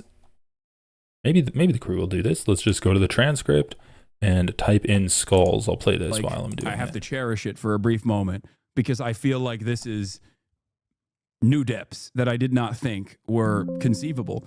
Okay, So you're saying in your mind that Ian iDubbbz looked around my house and found a sword. Okay, so I guess the skulls weren't in this part. The reverse swastika from in its hilt, and didn't just like. Let's go. Let's see. Is there anything else in this channel? Ethan, please stop talking about Palestine. We can click on that one. Look at that one. Ethan dodges debate with Hassan. Maybe in there. All right, let's look in this one.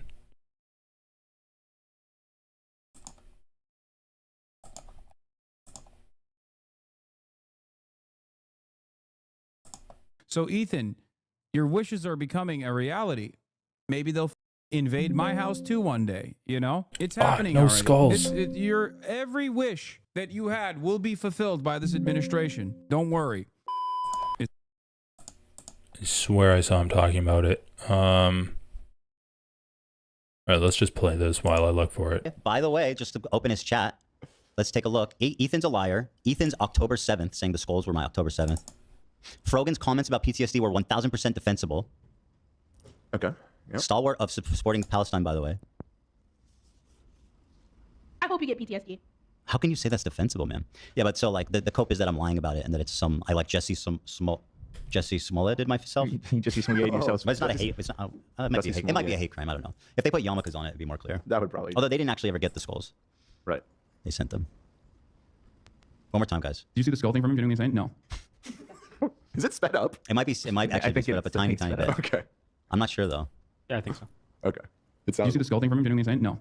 It's funny. It's funny sped up. So there's Hassan bravely giving my perspective. Whoa, I don't like that angle with my feet up. Let me see that again. Why you look so chill? I don't want to look This that shot chill. makes you look computer generated. I don't know. What's this? Is specifically, carefully, meticulously designed to make you think that there is plausible deniability. That's right. All right, whatever. I've been replaced by Zionist Ethan. Don't believe the lies. The anti-Zionist Ethan is banging at it in someone's basement, like Harry Potter. Harry Potter lived under the stairs. Not Harry Potter. He's talking about Mad Eye Moody. Yeah, Dan? you know. Oh, okay. Yeah. Come on. I've You're exposed speaking out myself. of turn, Dan. I've exposed myself. You have. Yeah, just a reminder once again that despite starring in and watching the entirety of Ian's hour-long video, he has not watched my response at all. Why hasn't he watched my response video? Well, let's take a look. He explains it right here. I was wondering because I watched Ethan's new vid. I just thought you'd respond to Ethan's responses. No. Do you want to know why?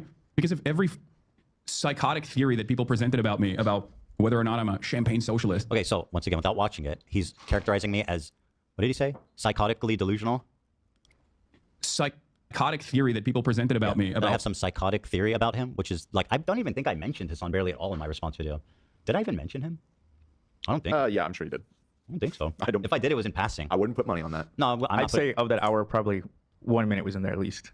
An hour? Mine was 60 minutes. What do you mean? No, I mean, of the hour you've talked about Hassan. I'm making a joke because chat, it may have been a little bit more than an hour that you've talked about Hassan. You said earlier that you probably only spoken about an hour about No, Hassan I in said the past before month. iDubbbz video. In the past month, right? Yeah. No, Okay, what are we even talking about right now? Okay, I'm just gonna skip forward a little bit.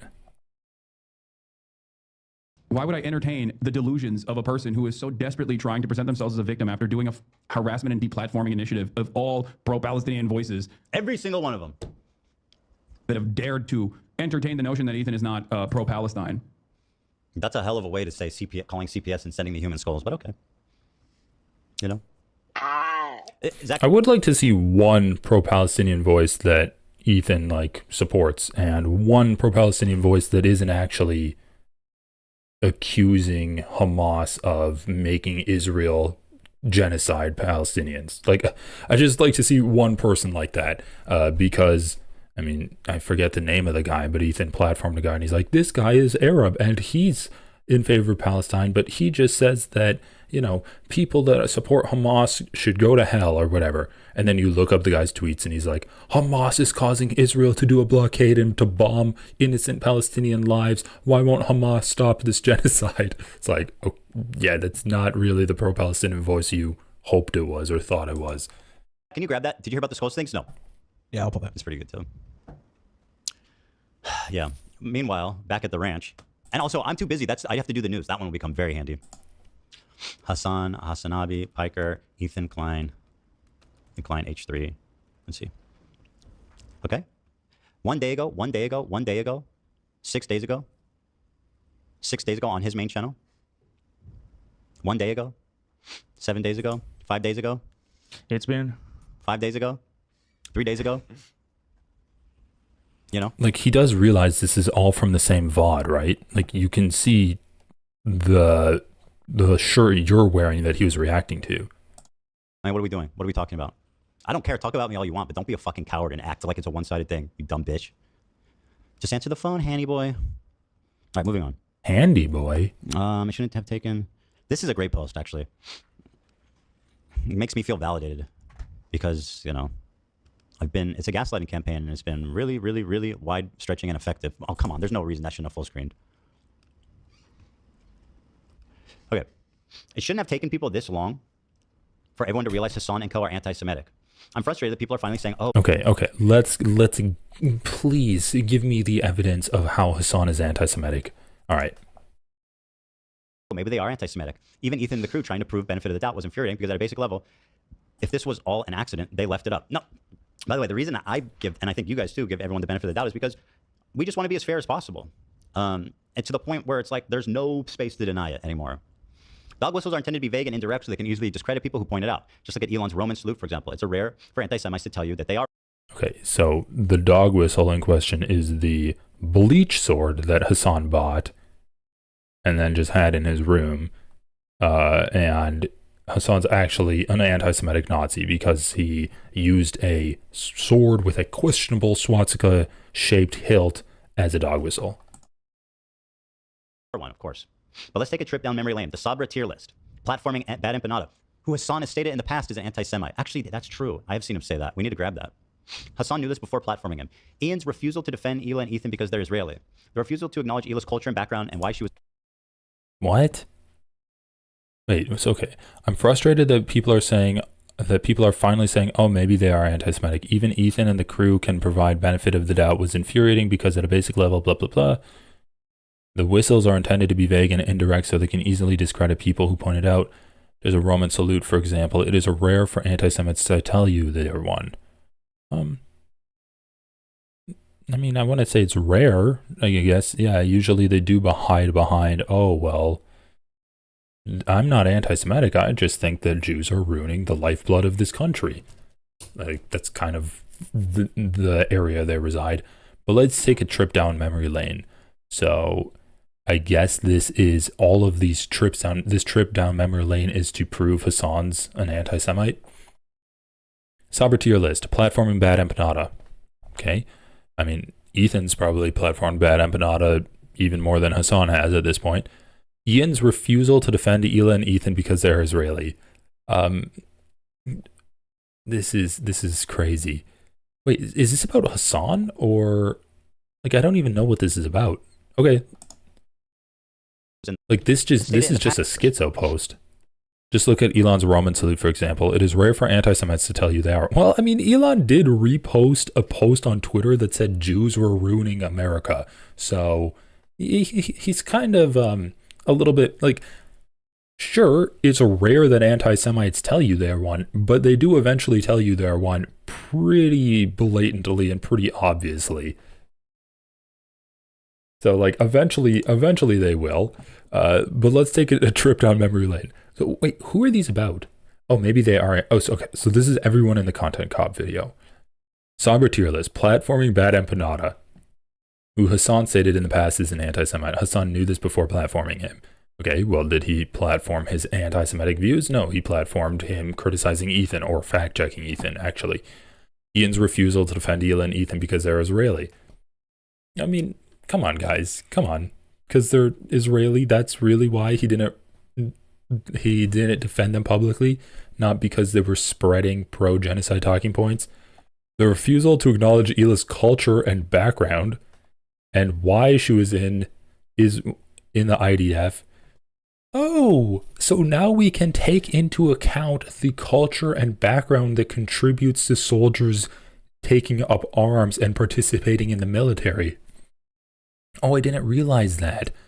So by that logic, Ethan would be Islamophobic for not taking into account the culture and background of Rashid al-Haddad, or the culture and background of Frogan for talking about Hamas doing a genocide, for Hamas doing a revolution on October 7th, or the culture and background of Hezbollah for resisting Israel, or the culture and background of the Houthis for doing a blockade on the Red Sea.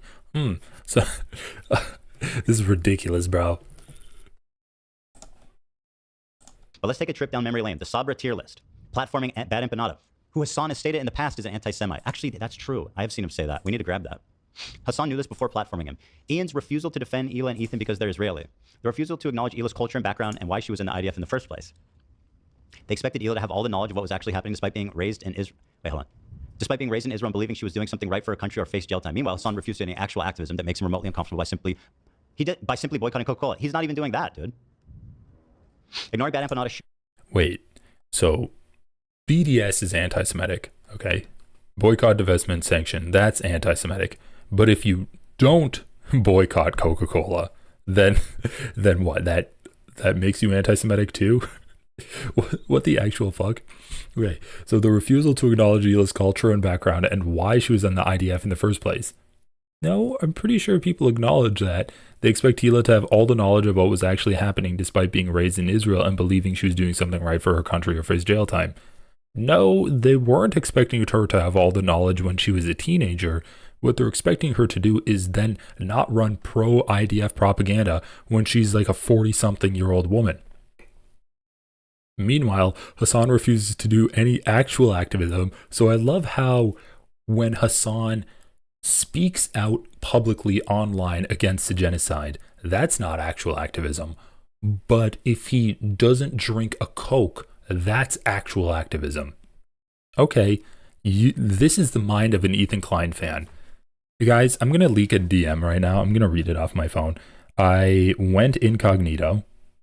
I used my regular account, but someone posted a comment and I just couldn't help myself. I had to reach out to them. So it's a Redditor. They posted, let's see, what was the post that I reached out for? They actually post a lot, man. They posted, let's see. Oh, yeah. They posted, I consider myself pretty progressive, but these tanky leftists will unironically defend sending human skulls and calling CPIs because Ethan isn't aligned 100% with them on Israel/Palestine. I don't think we've seen anything similar on the right media sphere ever. So, once again, repeating the talking point that they are not 100% aligned, and so they're attacking Ethan. Which is funny, because if that was the case, and Ethan is like, I'm not 100% aligned with you on... I'm not 100% aligned. I'm like 99% aligned. Why are you attacking me? You could flip that argument back on Ethan. Why are you attacking Hassan, Frogan, Denims, and whoever else if they're aligned to 90% with you? Why do you care about that last 10%? Oh, I know. Because that last 10% is the biggest issue, which is Israel as an ethno state. Okay. So this is the mind of a H3 fan at this point, okay? I'm just going to read this out. I said, hey, I saw you made a post saying Ethan isn't 100% aligned with Hassan and others on Israel and Palestine. I see that a lot. Do you know how Ethan differs from them? That's what I said. The guy says, it essentially boils down to he thinks the October 7th attacks were bad, and that's what started his initial schism with Hassan and Frogan, etc. Frogan had made a tweet that was like, people want a revolution, but when Palestinians do it, it's bad. On the day of October 7th, as all the news was coming out about the massacre and rape of 1,200 Israelis.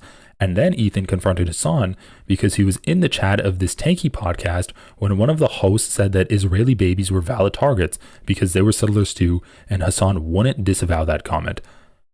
And that started this whole hate campaign from Hassan fans and even his mods, where they were saying insane stuff about Ethan and Hila. And Ethan asked Hassan to moderate his chat because they had a podcast together. And Hassan was just like, there's a lot of other stuff though, but that was the initial schism. So the initial schism, according to an Ethan Klein fan, is that Ethan thinks the October 7th attacks were bad and Hassan and Frogan support them. Okay, so Like, bro, they're just so far gone. They're living in a complete fantasy world right now. Shooting Hila in a video game where you roleplay as killing IDF. He actually did defend that recently. I don't know if that's in here, is it? When he defended Banapanauta's cosplaying killing Hila. You can pull that if you can find it. Ian implying Ethan is greedy and money hungry, and that anti-Semitism is all in his head. Hassan claims When did he say, when did Ian imply that Ethan's greedy and money hungry? He said Ethan's acting like the rich asshole. He never said he was a greedy, money-hungry Jew. Ethan's just putting that into the minds of his audience. Ethan is just pushing the drama for clout and views, discrediting Ethan, Hila, and all Jews of their lived experience in Israel. Discrediting Ethan and Hila and all Jews on their experience. Oh my god, bro. No, I went to the segregated South, and actually a black person drove my carriage when I went down there. Black people are living by white people side by side. There is no segregation. The fuck are these idiots talking about? Oh, Ethan had a lived experience where he drank a coffee right next to a Palestinian person. Thus, there's no segregation. Let alone Ethan thinks Arabs are different from Jews. Like, he said that so many times. Oh, there's Arabs in Israel, and then there's Jews in Israel. He probably saw an Arab Jew and thought they were a Palestinian. This is actually psychotic. This is a psychotic rape post. Victims and minimizing the terror Israeli citizens felt because they're Israeli. Yeah, give me one example of that. The one example they have is Denham's seeing someone and saying, "Hey, isn't this disproven?" And if you watch further in that clip, Denham says, "Oh wait, no, it wasn't disproven. She's just talking about witnessing rape." And once again, dude, there's credible reports of rape coming out of the Hamas held hostages. When the hostages were being held by Hamas, there's credible reports that they were raped. What there isn't credible reports of, because Israel wouldn't let anyone do an investigation, is the mass rapes on October 7th. And you would assume that there's more than circumstantial evidence with mass rapes. You would just assume that there's more than circumstantial evidence, and that's all we have right now. Hassan making the Turkish hand sign for Zig Heil on his story when he had previously discussed it being awful in a dog whistle. I saw that photo and it's like, at first I was like, well, that's obviously a coincidence. But now after seeing the whole swastika thing, I don't know. Harassing a Jewish couple who are internet personalities for 2 years straight in the name of Palestinian resistance. Chanting from the river to sea while knowing the implications. Actually insane. Yeah, people like Hassan was defending Ethan and Hila for so long. He was defending them up until like a month ago. Actually crazy shit. And then the Hassan hand sign, it's like, okay. He made a hand sign and he actually covered it and was like, oh yeah, that's a really bad hand sign to make in the context of being a Turkish nationalist. And the context he was doing is he's like being an anime bro, and it's like, oh, that's a cute fox. Like, that's literally from Chainsaw Man, where you're like, kon, and then the fox eats someone. Okay, but oh, Hassan, like, it's actually kind of funny that the two things they have as dog whistles are Hassan just being a weeb. He's like, anime sign, anime sword, and they're like, you're a Nazi. It's like, maybe Japan still has too many dregs of Nazism left in its culture. I mean, this one we can talk about. You know what I mean? Chanting from the river to the sea while knowing the implications. And now Ethan's like, oh shit. Like, okay, maybe we can talk about this. He's like, maybe my impact on this whole issue hasn't been the impact that I wanted. Maybe when my fans think that chanting from the river to the sea, that's advocating for the genocide of Jews, that's not a good thing. Maybe my output hasn't been good. Ian's near Holocaust denial. Again, I accused him of doing Holocaust denial. I think I was actually right. Part of what he was denying. What did he do? Implying Anissa's heritage has suffered more than Jews? When did he do that, bro? When did he do that? All he said is that my wife knows like genocidal propaganda because she's Irish and Lebanese. Both, like, Israel has fucked up Lebanon. Ireland has been arguably genocided by the British. I think that's like a fair thing to say. They've been genocided by the British. They've definitely been colonized by the British. Is what happened in the 50s following the Holocaust. For example, when all the Iraqi Jews were forced out of the violently forced out of the country, called the Holodomor or something. What is it called? Well, as Dan pointed out last time, though, it's the Holocaust specific event. I think that was the no, main. it's considered an extension of that event because some of the Arab leaders were like actual Nazis and Nazi collaborators. Dance in the bathroom, so I'm trying to cover. What's the name of that thing when all the Iraqis were expelled from Iraq? Not all the Iraqis, all the Jews were expelled from Iraq. Anyway, it doesn't really matter. It doesn't really matter. Implying Anissa's heritage has suffered more than the Jews, and because that Ethan is controlling the narrative, mass manipulating his audience, and controlling his crew hostage. Not only the Jews rule the world motif, but projecting a projection. That's pretty funny because Ethan has said the exact same thing about Hamas. Oh, Hamas, look at how they manipulate the media perfectly. They have all of this propaganda on their side. Like, he's literally doing the Jews control the media stereotype, but for Hamas. That's like how fucking twisted Ethan is. Refusing to allow Hila to apologize for her gallant. She literally didn't apologize. Like, I control-F'd sorry, I control-F'd apologize in their video where she allegedly apologized. She didn't do that using the specific words. She never said the specific words. And the meaning of her statement was not an apology. It was explaining why she said that. It was defending herself. What the fuck are you talking about? She apologized. Show me where she apologized. Hassan himself, refusing to allow Hila to apologize for her gallant statement. Meanwhile, we are supposed to accept Anissa's apology for saying Hitler wasn't all that bad. Well, she didn't say that. She said she was doing a Nazi apologia. Where was she doing a Nazi apologia? Holy fuck. Where? Like, this is a new talking point I somehow missed? Okay. Actually groundbreaking medical breakthroughs from the Nazi atrocities.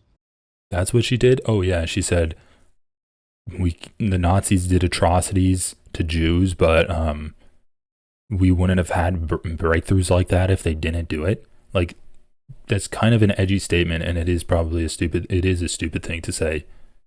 But once again, is that Holocaust apologia? Like, okay, if you're gonna say that she's doing like Holocaust apologia from that, go for it. Just remember, Ethan's the guy that's like, oh, if they ever do another Holocaust, I hope Ben Shapiro is first in line for the gas chambers. Oh no, he made a joke about the Holocaust. He must be a secret Nazi. If any of these things happen to other minorities, we would not stand for it. They may not have been Nazis in the traditional sense years ago, but their hate for Israel has devolved into anti-Semitism now. People who need mental help, I'm not taking that stance. I don't like when people do that. Are Ian, Hassan, Anissa, Denham, Frogan, and the rest of the losers. They have fallen so far from down in their hatred, and they don't realize it. I hope this haunts all of them. Yeah, I think it will, actually, too. I don't think it's going to play good. If Fuentes did a single one of these things individually, all the people defending Hassan would be rightfully calling him a Nazi. But to them, it's activism. Yeah. Well, that's because Nick Fuentes advocates for Nazi policies. Like, that's a big difference. And so when Nick Fuentes criticizes Israel and says, oh, Israel controls the media, which is different than what everyone else says, where it's not Israel controls the media, but the media supports Israel. It's not Israel pulling the puppet strings like some kind of global conspiracy puppet master. It's just that the media falls in line behind U.S. foreign interests, and Israel is a U.S. foreign interest. When Nick Fuentes says something like that, you know he's being anti-Semitic, and that's an anti-Semitic dog whistle that he's doing. And you know that because A, it's differently, it's stated in a way that's false, like it's a false thing. It's stated in a way that mirrors anti-Semitic talking points. Jews control the media. Nick Fuentes would say Israel controls the media. And Nick Fuentes has a history of being anti-Semitic, and he advocates for policies that are anti-Semitic. Like, he's a white supremacist. Is Hassan a white supremacist? Is Frogan a white supremacist? Is Denham's a white supremacist? Is Matt Lieb a white supremacist? Like, come on, guys. Give me a fucking break. Just be smart about this shit. Oh, that's good. Check this out. Like, that's why he's mad. Like, Bad Empanada behaves in an insane way, just like Ethan behaves in an insane way. That's it. That's it. And you can't deal with someone giving back the same level of smoke to you. Like, he'll be like, Bad Empanada played that, the Al-Aqsa game or whatever, the role reversal Palestinian game. Every game,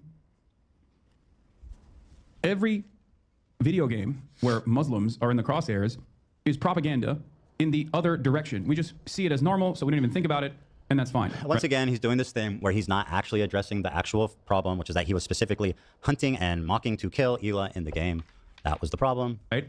But God forbid someone. Yeah, because Ethan's never made a joke about wanting to kill someone. Like, he does that all the time, bro. Oh, I hope Ted Cruz doesn't get caught in a hospital that gets bombed or whatever. Like, that's what Ethan says. Or what did he say about like the NRA gun show? That must have been it. And then I think he also made a joke about someone assassinating Ted Cruz. And also the Ben Shapiro Holocaust thing. It's the opposite game.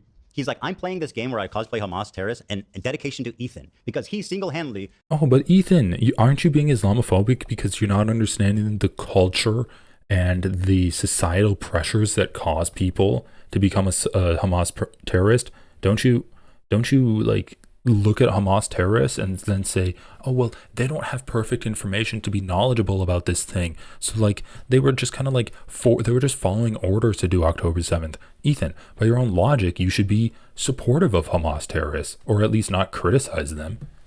Got Zionism turned into a slur on Twitch by working with the ADL. That's fucking psychotic. That's anti-Semitic, and it's really gross and violent. But he can't engage with any of the actual arguments. For once, and all of a sudden, all hell breaks loose. Okay, if you consider that to be anti-Semitic and racist, playing Call of Duty is Islamophobic. I don't play Call of Duty. I don't know anything about it. That would be a ridiculous. But I'll tell you this. I love how his main criticism of Hassan is, oh, he always deflects. And then Hassan's like, okay, well, if that's your view, then playing Call of Duty is racist. Oh, I don't know anything about Call of Duty. I've never even heard of it. If I played as a American service member and I was like, where's Frogan? I'm looking for Frogan. I'm pretty sure you'd have a problem with that one there, buddy. Where's Frogan at, guys? Is she in here? Pretty fucking sure you take issue with that, you dumb bitch. How is it that you can have such cognitive dissonance? Like, get a grip, dude. Holy shit. Ridiculous woke position to take. That's number one. Number two, Ethan literally played terrorist or Twitch streamer, comparing me to Osama bin Laden to his fucking audience. Now, to be clear, was that a bit uncouth of me? Yes. Did I ever compare him to Osama bin Laden? No. It was just one picture on the front. And did you ever apologize for it? And yeah, bro, you literally did, because the beginning picture of that game had Hassan right next to Osama bin Laden. So yeah, by playing the game and showing the opening picture, that's a comparison. How is that not a comparison? And I love how Ethan's like, oh, well, someone did something bad, and that should make it so that they're off the internet altogether. But when I do things bad, yeah, it was bad, but like, who cares? That's his argument. Okay. So yeah, and then about the Frogan point, Hila is a bad person because she's spreading pro-genocide propaganda. And I'm not saying you should make jokes about killing her. You shouldn't actually like talk about killing people online. That's not good. The jokes are bad.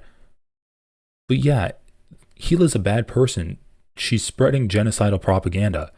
Frogan, what is she doing?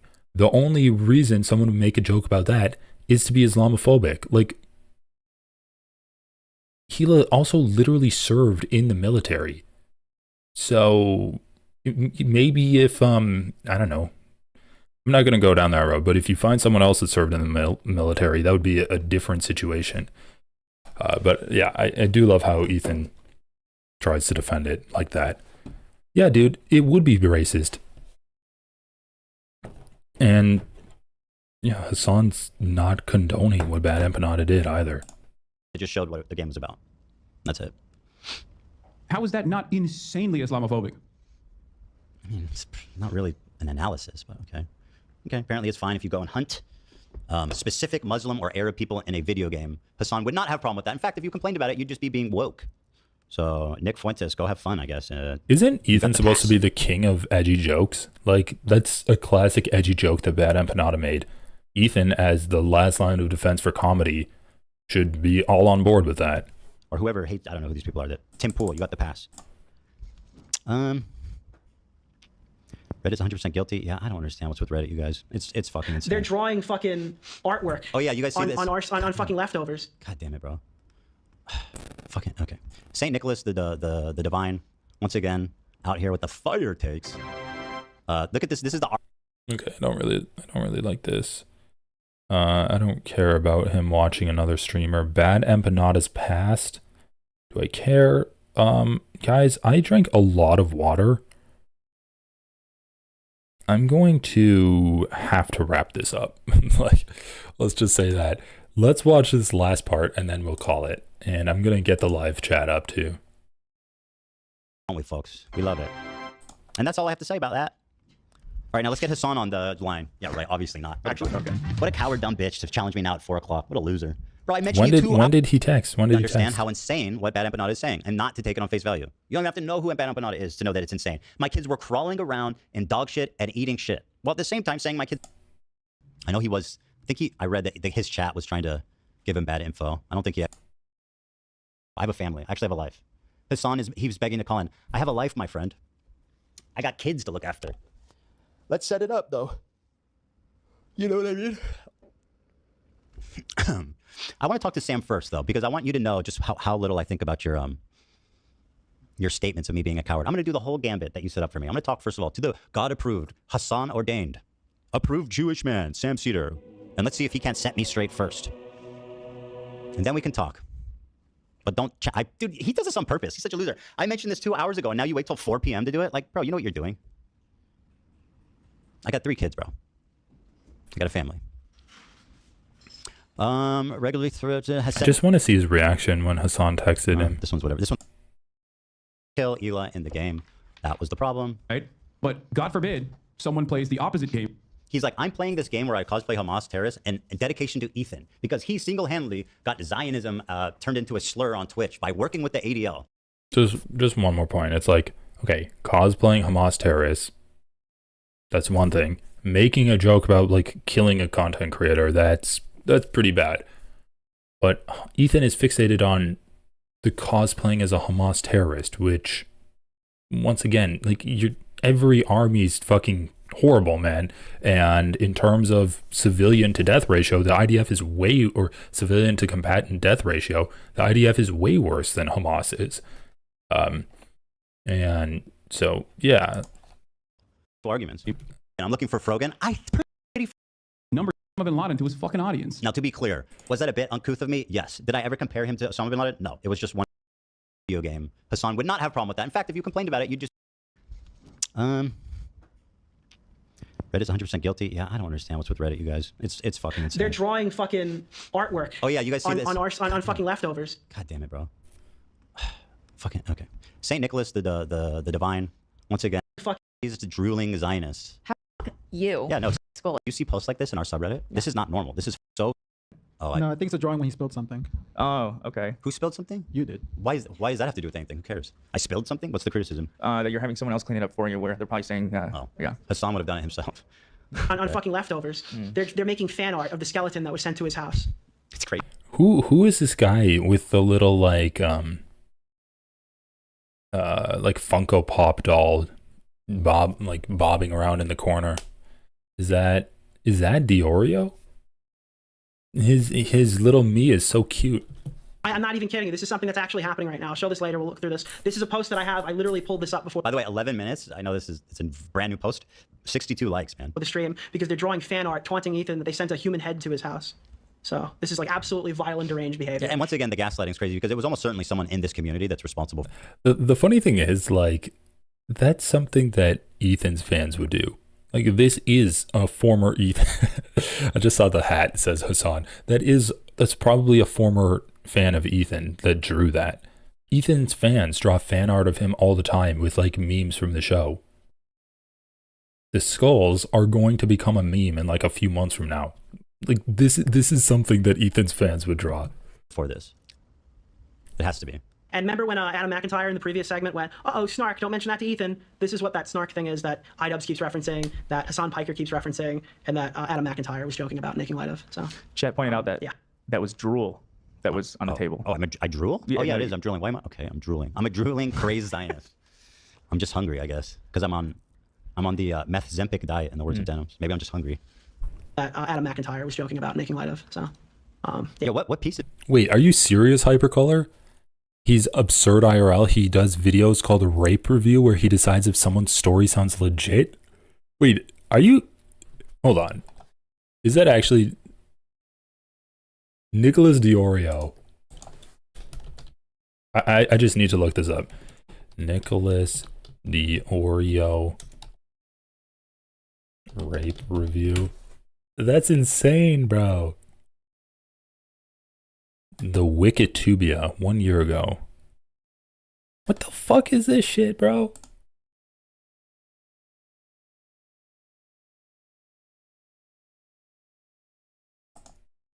Tonight I'm joining Turkey Tom and Nicholas DiOrio for DiOrio's Ultimate Rape Review. We will be talking about the Minecraft Rape-ageddon while I learn... What? So they actually do rape... YouTube history content. The quartering, okay. He's criticized public figures such as Chris Hansen. Why would you... in the context of doing a rape review content, criticizing Chris Hansen is a very suspect character to criticize. Personality, controversy. On February 20th, 2020, Shiloh, one of Onasan's victims, claimed that Nick exhibited predatory behaviors. Maybe that's why he was criticizing Chris Hansen. She also attempted to silence/report Nick and continued slandering him further. This accusation was created because Nick had outward skepticism to another user of Onasan named Sarah when she had made a Venmo asking for money for a computer, and Nick's reasoning for his suspicion is because of the lack of transparency in Sarah's Venmo.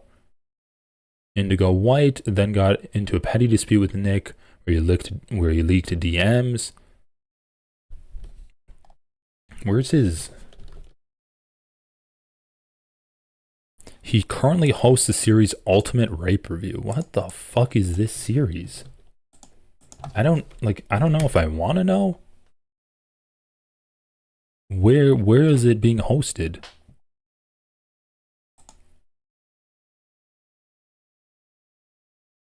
Okay, this is some dark internet shit. I don't really want to go into it. So he does a show where he reviews people's claims of rape on how real it is. Ethan Klein's biggest criticism of Denims, to the point where he calls her a dumb bitch just repeatedly and vehemently, is because she said, it wasn't this rape debunked. Actually, no, I think she was just talking about witnessing rape. And then Ethan Klein is platforming this freak whose main content is the quite opposite thing that Ethan's been championing for months at this point, of believe all women, and this is the opposite of what this guy believes in. What is he wearing? Zach? That's fucking awesome. What is that? I can't tell. Hard to tell. I have to. I'm sure it's a day just or something like that. You say that like it's not nice. No. I didn't mean that as a diss or anything. But that's funny. Beautiful piece. Yeah. Ben Empanada. Oh, it's streamed on his YouTube. Yeah, I can imagine why he would not want to leave those VODs up. That lady was not raped, but Ethan claims that she said that she was raped. No, yeah, it was an interview, and I think she was talking about witnessing rape happening to other prisoners, which, once again, that's credible evidence that sexual violence was happening to the hostages that Hamas had. But Ethan misrepresents that and says that she was raped, and when Denim says, no, she wasn't raped, instead of conversing with Denims and being like, oh, wait, she wasn't raped? Let me correct myself on that. He just says, no, my video was perfectly sourced. Denims is a rape denialist. She's like a dumb bitch. This one's whatever. This one's kind of too long to deal with. Actually, no, I'll read it real fast. Drew Pavlov's a guy who's got into a beef with Bad Empanada, who Bad Empanada threatened to sue him. Just want to see the moment Hassan comments. According to Drew, they sent this letter to Bad Empanada's lawyers, which resulted in his lawyers dropping him. Which I don't know what the... Let's see. Here, and this is all, by the way, this is all going to be featured in my forthcoming expose. Has joked about Hamas R-wording and assault. Wait, so what is this shit? Has joked about Hamas raping or assaulting Israeli women and girls, and has thereby condoned the use of Hamas's rape as a weapon of war. Okay. Has joked about Hamas molesting or assaulting Israel. I'll just let Ethan read this. And his lawyers dropping him. Which I don't know what the... Let's see. Here, and this is all Bad Empanada's lawyers. When Bad Empanada tried to sue me for defamation, my barrister Anthony Morris Casey sent a letter to his law firm basically explaining that it is impossible for Bad Empanada to be defamed because his reputation is horrible. He has a long history of publicly endorsing child abuse, rape, mass murder, and genocide through his posts, thereby demonstrating that he is a deeply amoral and antisocial individual who poses a very real danger to society. We added a letter containing hundreds of these. I mean, you can still defame the guy. What are you talking about? You can still say that he does something and just lie about it. Which resulted in his lawyers dropping him. Which I don't know what the... Let's see. Here, and this is all, by the way, this is all going to be featured in my forthcoming expose. Wait, did Hassan actually pipe up in here? Dan Hassan debate. Did he show up? Joked about Hamas R-wording and assaulting Israeli women and girls. Has joked about Hamas molesting and assaulting Israeli infants and children. Has regularly threatened to kill online critics. Has committed or alternatively has been identified by authorities. Yeah, Bad Empanada is just the most moral individual. The IDF is the most moral army. Bad Empanada is the most moral YouTuber. No, just kidding. That's a bad comparison. In Argentina, as a person who has committed one or more crimes warranting arrest, has committed or alternatively has been identified by authorities in Argentina as a person who has committed one or more crimes warranting deportation, holds or has held illegal or improper material on his hard drive. Okay, I don't even know who is Drew Pavlo. If someone wants to write me, tell me who he is. Regularly threatens to post the names and address. Oh, you have the Hassan POV? I don't know if you can send links in YouTube chat. Man, I'll watch, guys. I'm gonna watch that tomorrow. I just need to wrap this up. I need to piss so bad. Sent death threats to Mr. Pavlo and openly bragged about commencing illegitimate and unmeritorious defamation proceedings against Hassan wants to call. It's 4 o'clock, bro. I have a family. I actually have a life. Hassan he was begging to call in. I have a life, my friend. I got kids to look after. Let's set it up, though. It must have been like an email or like a Discord message to Dan. I want to talk to Sam first, though, because I want you to know just how little I think about your statements of me being a coward. I'm going to do the whole gambit that you set up for me. I'm going to talk, first of all, to the God-approved, Hassan-ordained, approved Jewish man, Sam Cedar. And let's see if he can't set me straight first. And then we can talk. But don't... Dude, he does this on purpose. He's such a loser. I mentioned this 2 hours ago, and now you wait till 4 p.m. to do it? Like, bro, you know what you're... Guys, I've almost been streaming for 4 hours. I gotta shut this off. You're doing? I got 3 kids, bro. I got a family. Regularly has sent death threats to Mr. Pavlo, has falsely referred to Mr. Pavlo as a R-word. I don't really care about the rest of this. Like, Ethan himself says he can't sue Bad Empanada because he's in Argentina, so why is he so fixated on it? Said Ethan behaves in the same manner and calls him Islamophobic. We just watched that clip. Ryan responds, imagine if Ethan played Call of Duty on stream, then said he was going to try to kill Frogan or another Muslim creator in the game. Very true. Everyone would rightfully be incredibly mad about that. But when Bad Empanada does it with Hila, Hassan defends it. That's insane. You nailed it on the head there, man. This guy's a smart dude. Smart guy, man. Angels on his body. He's absolutely right. Angels all up and down that thing, bro. You know what I mean?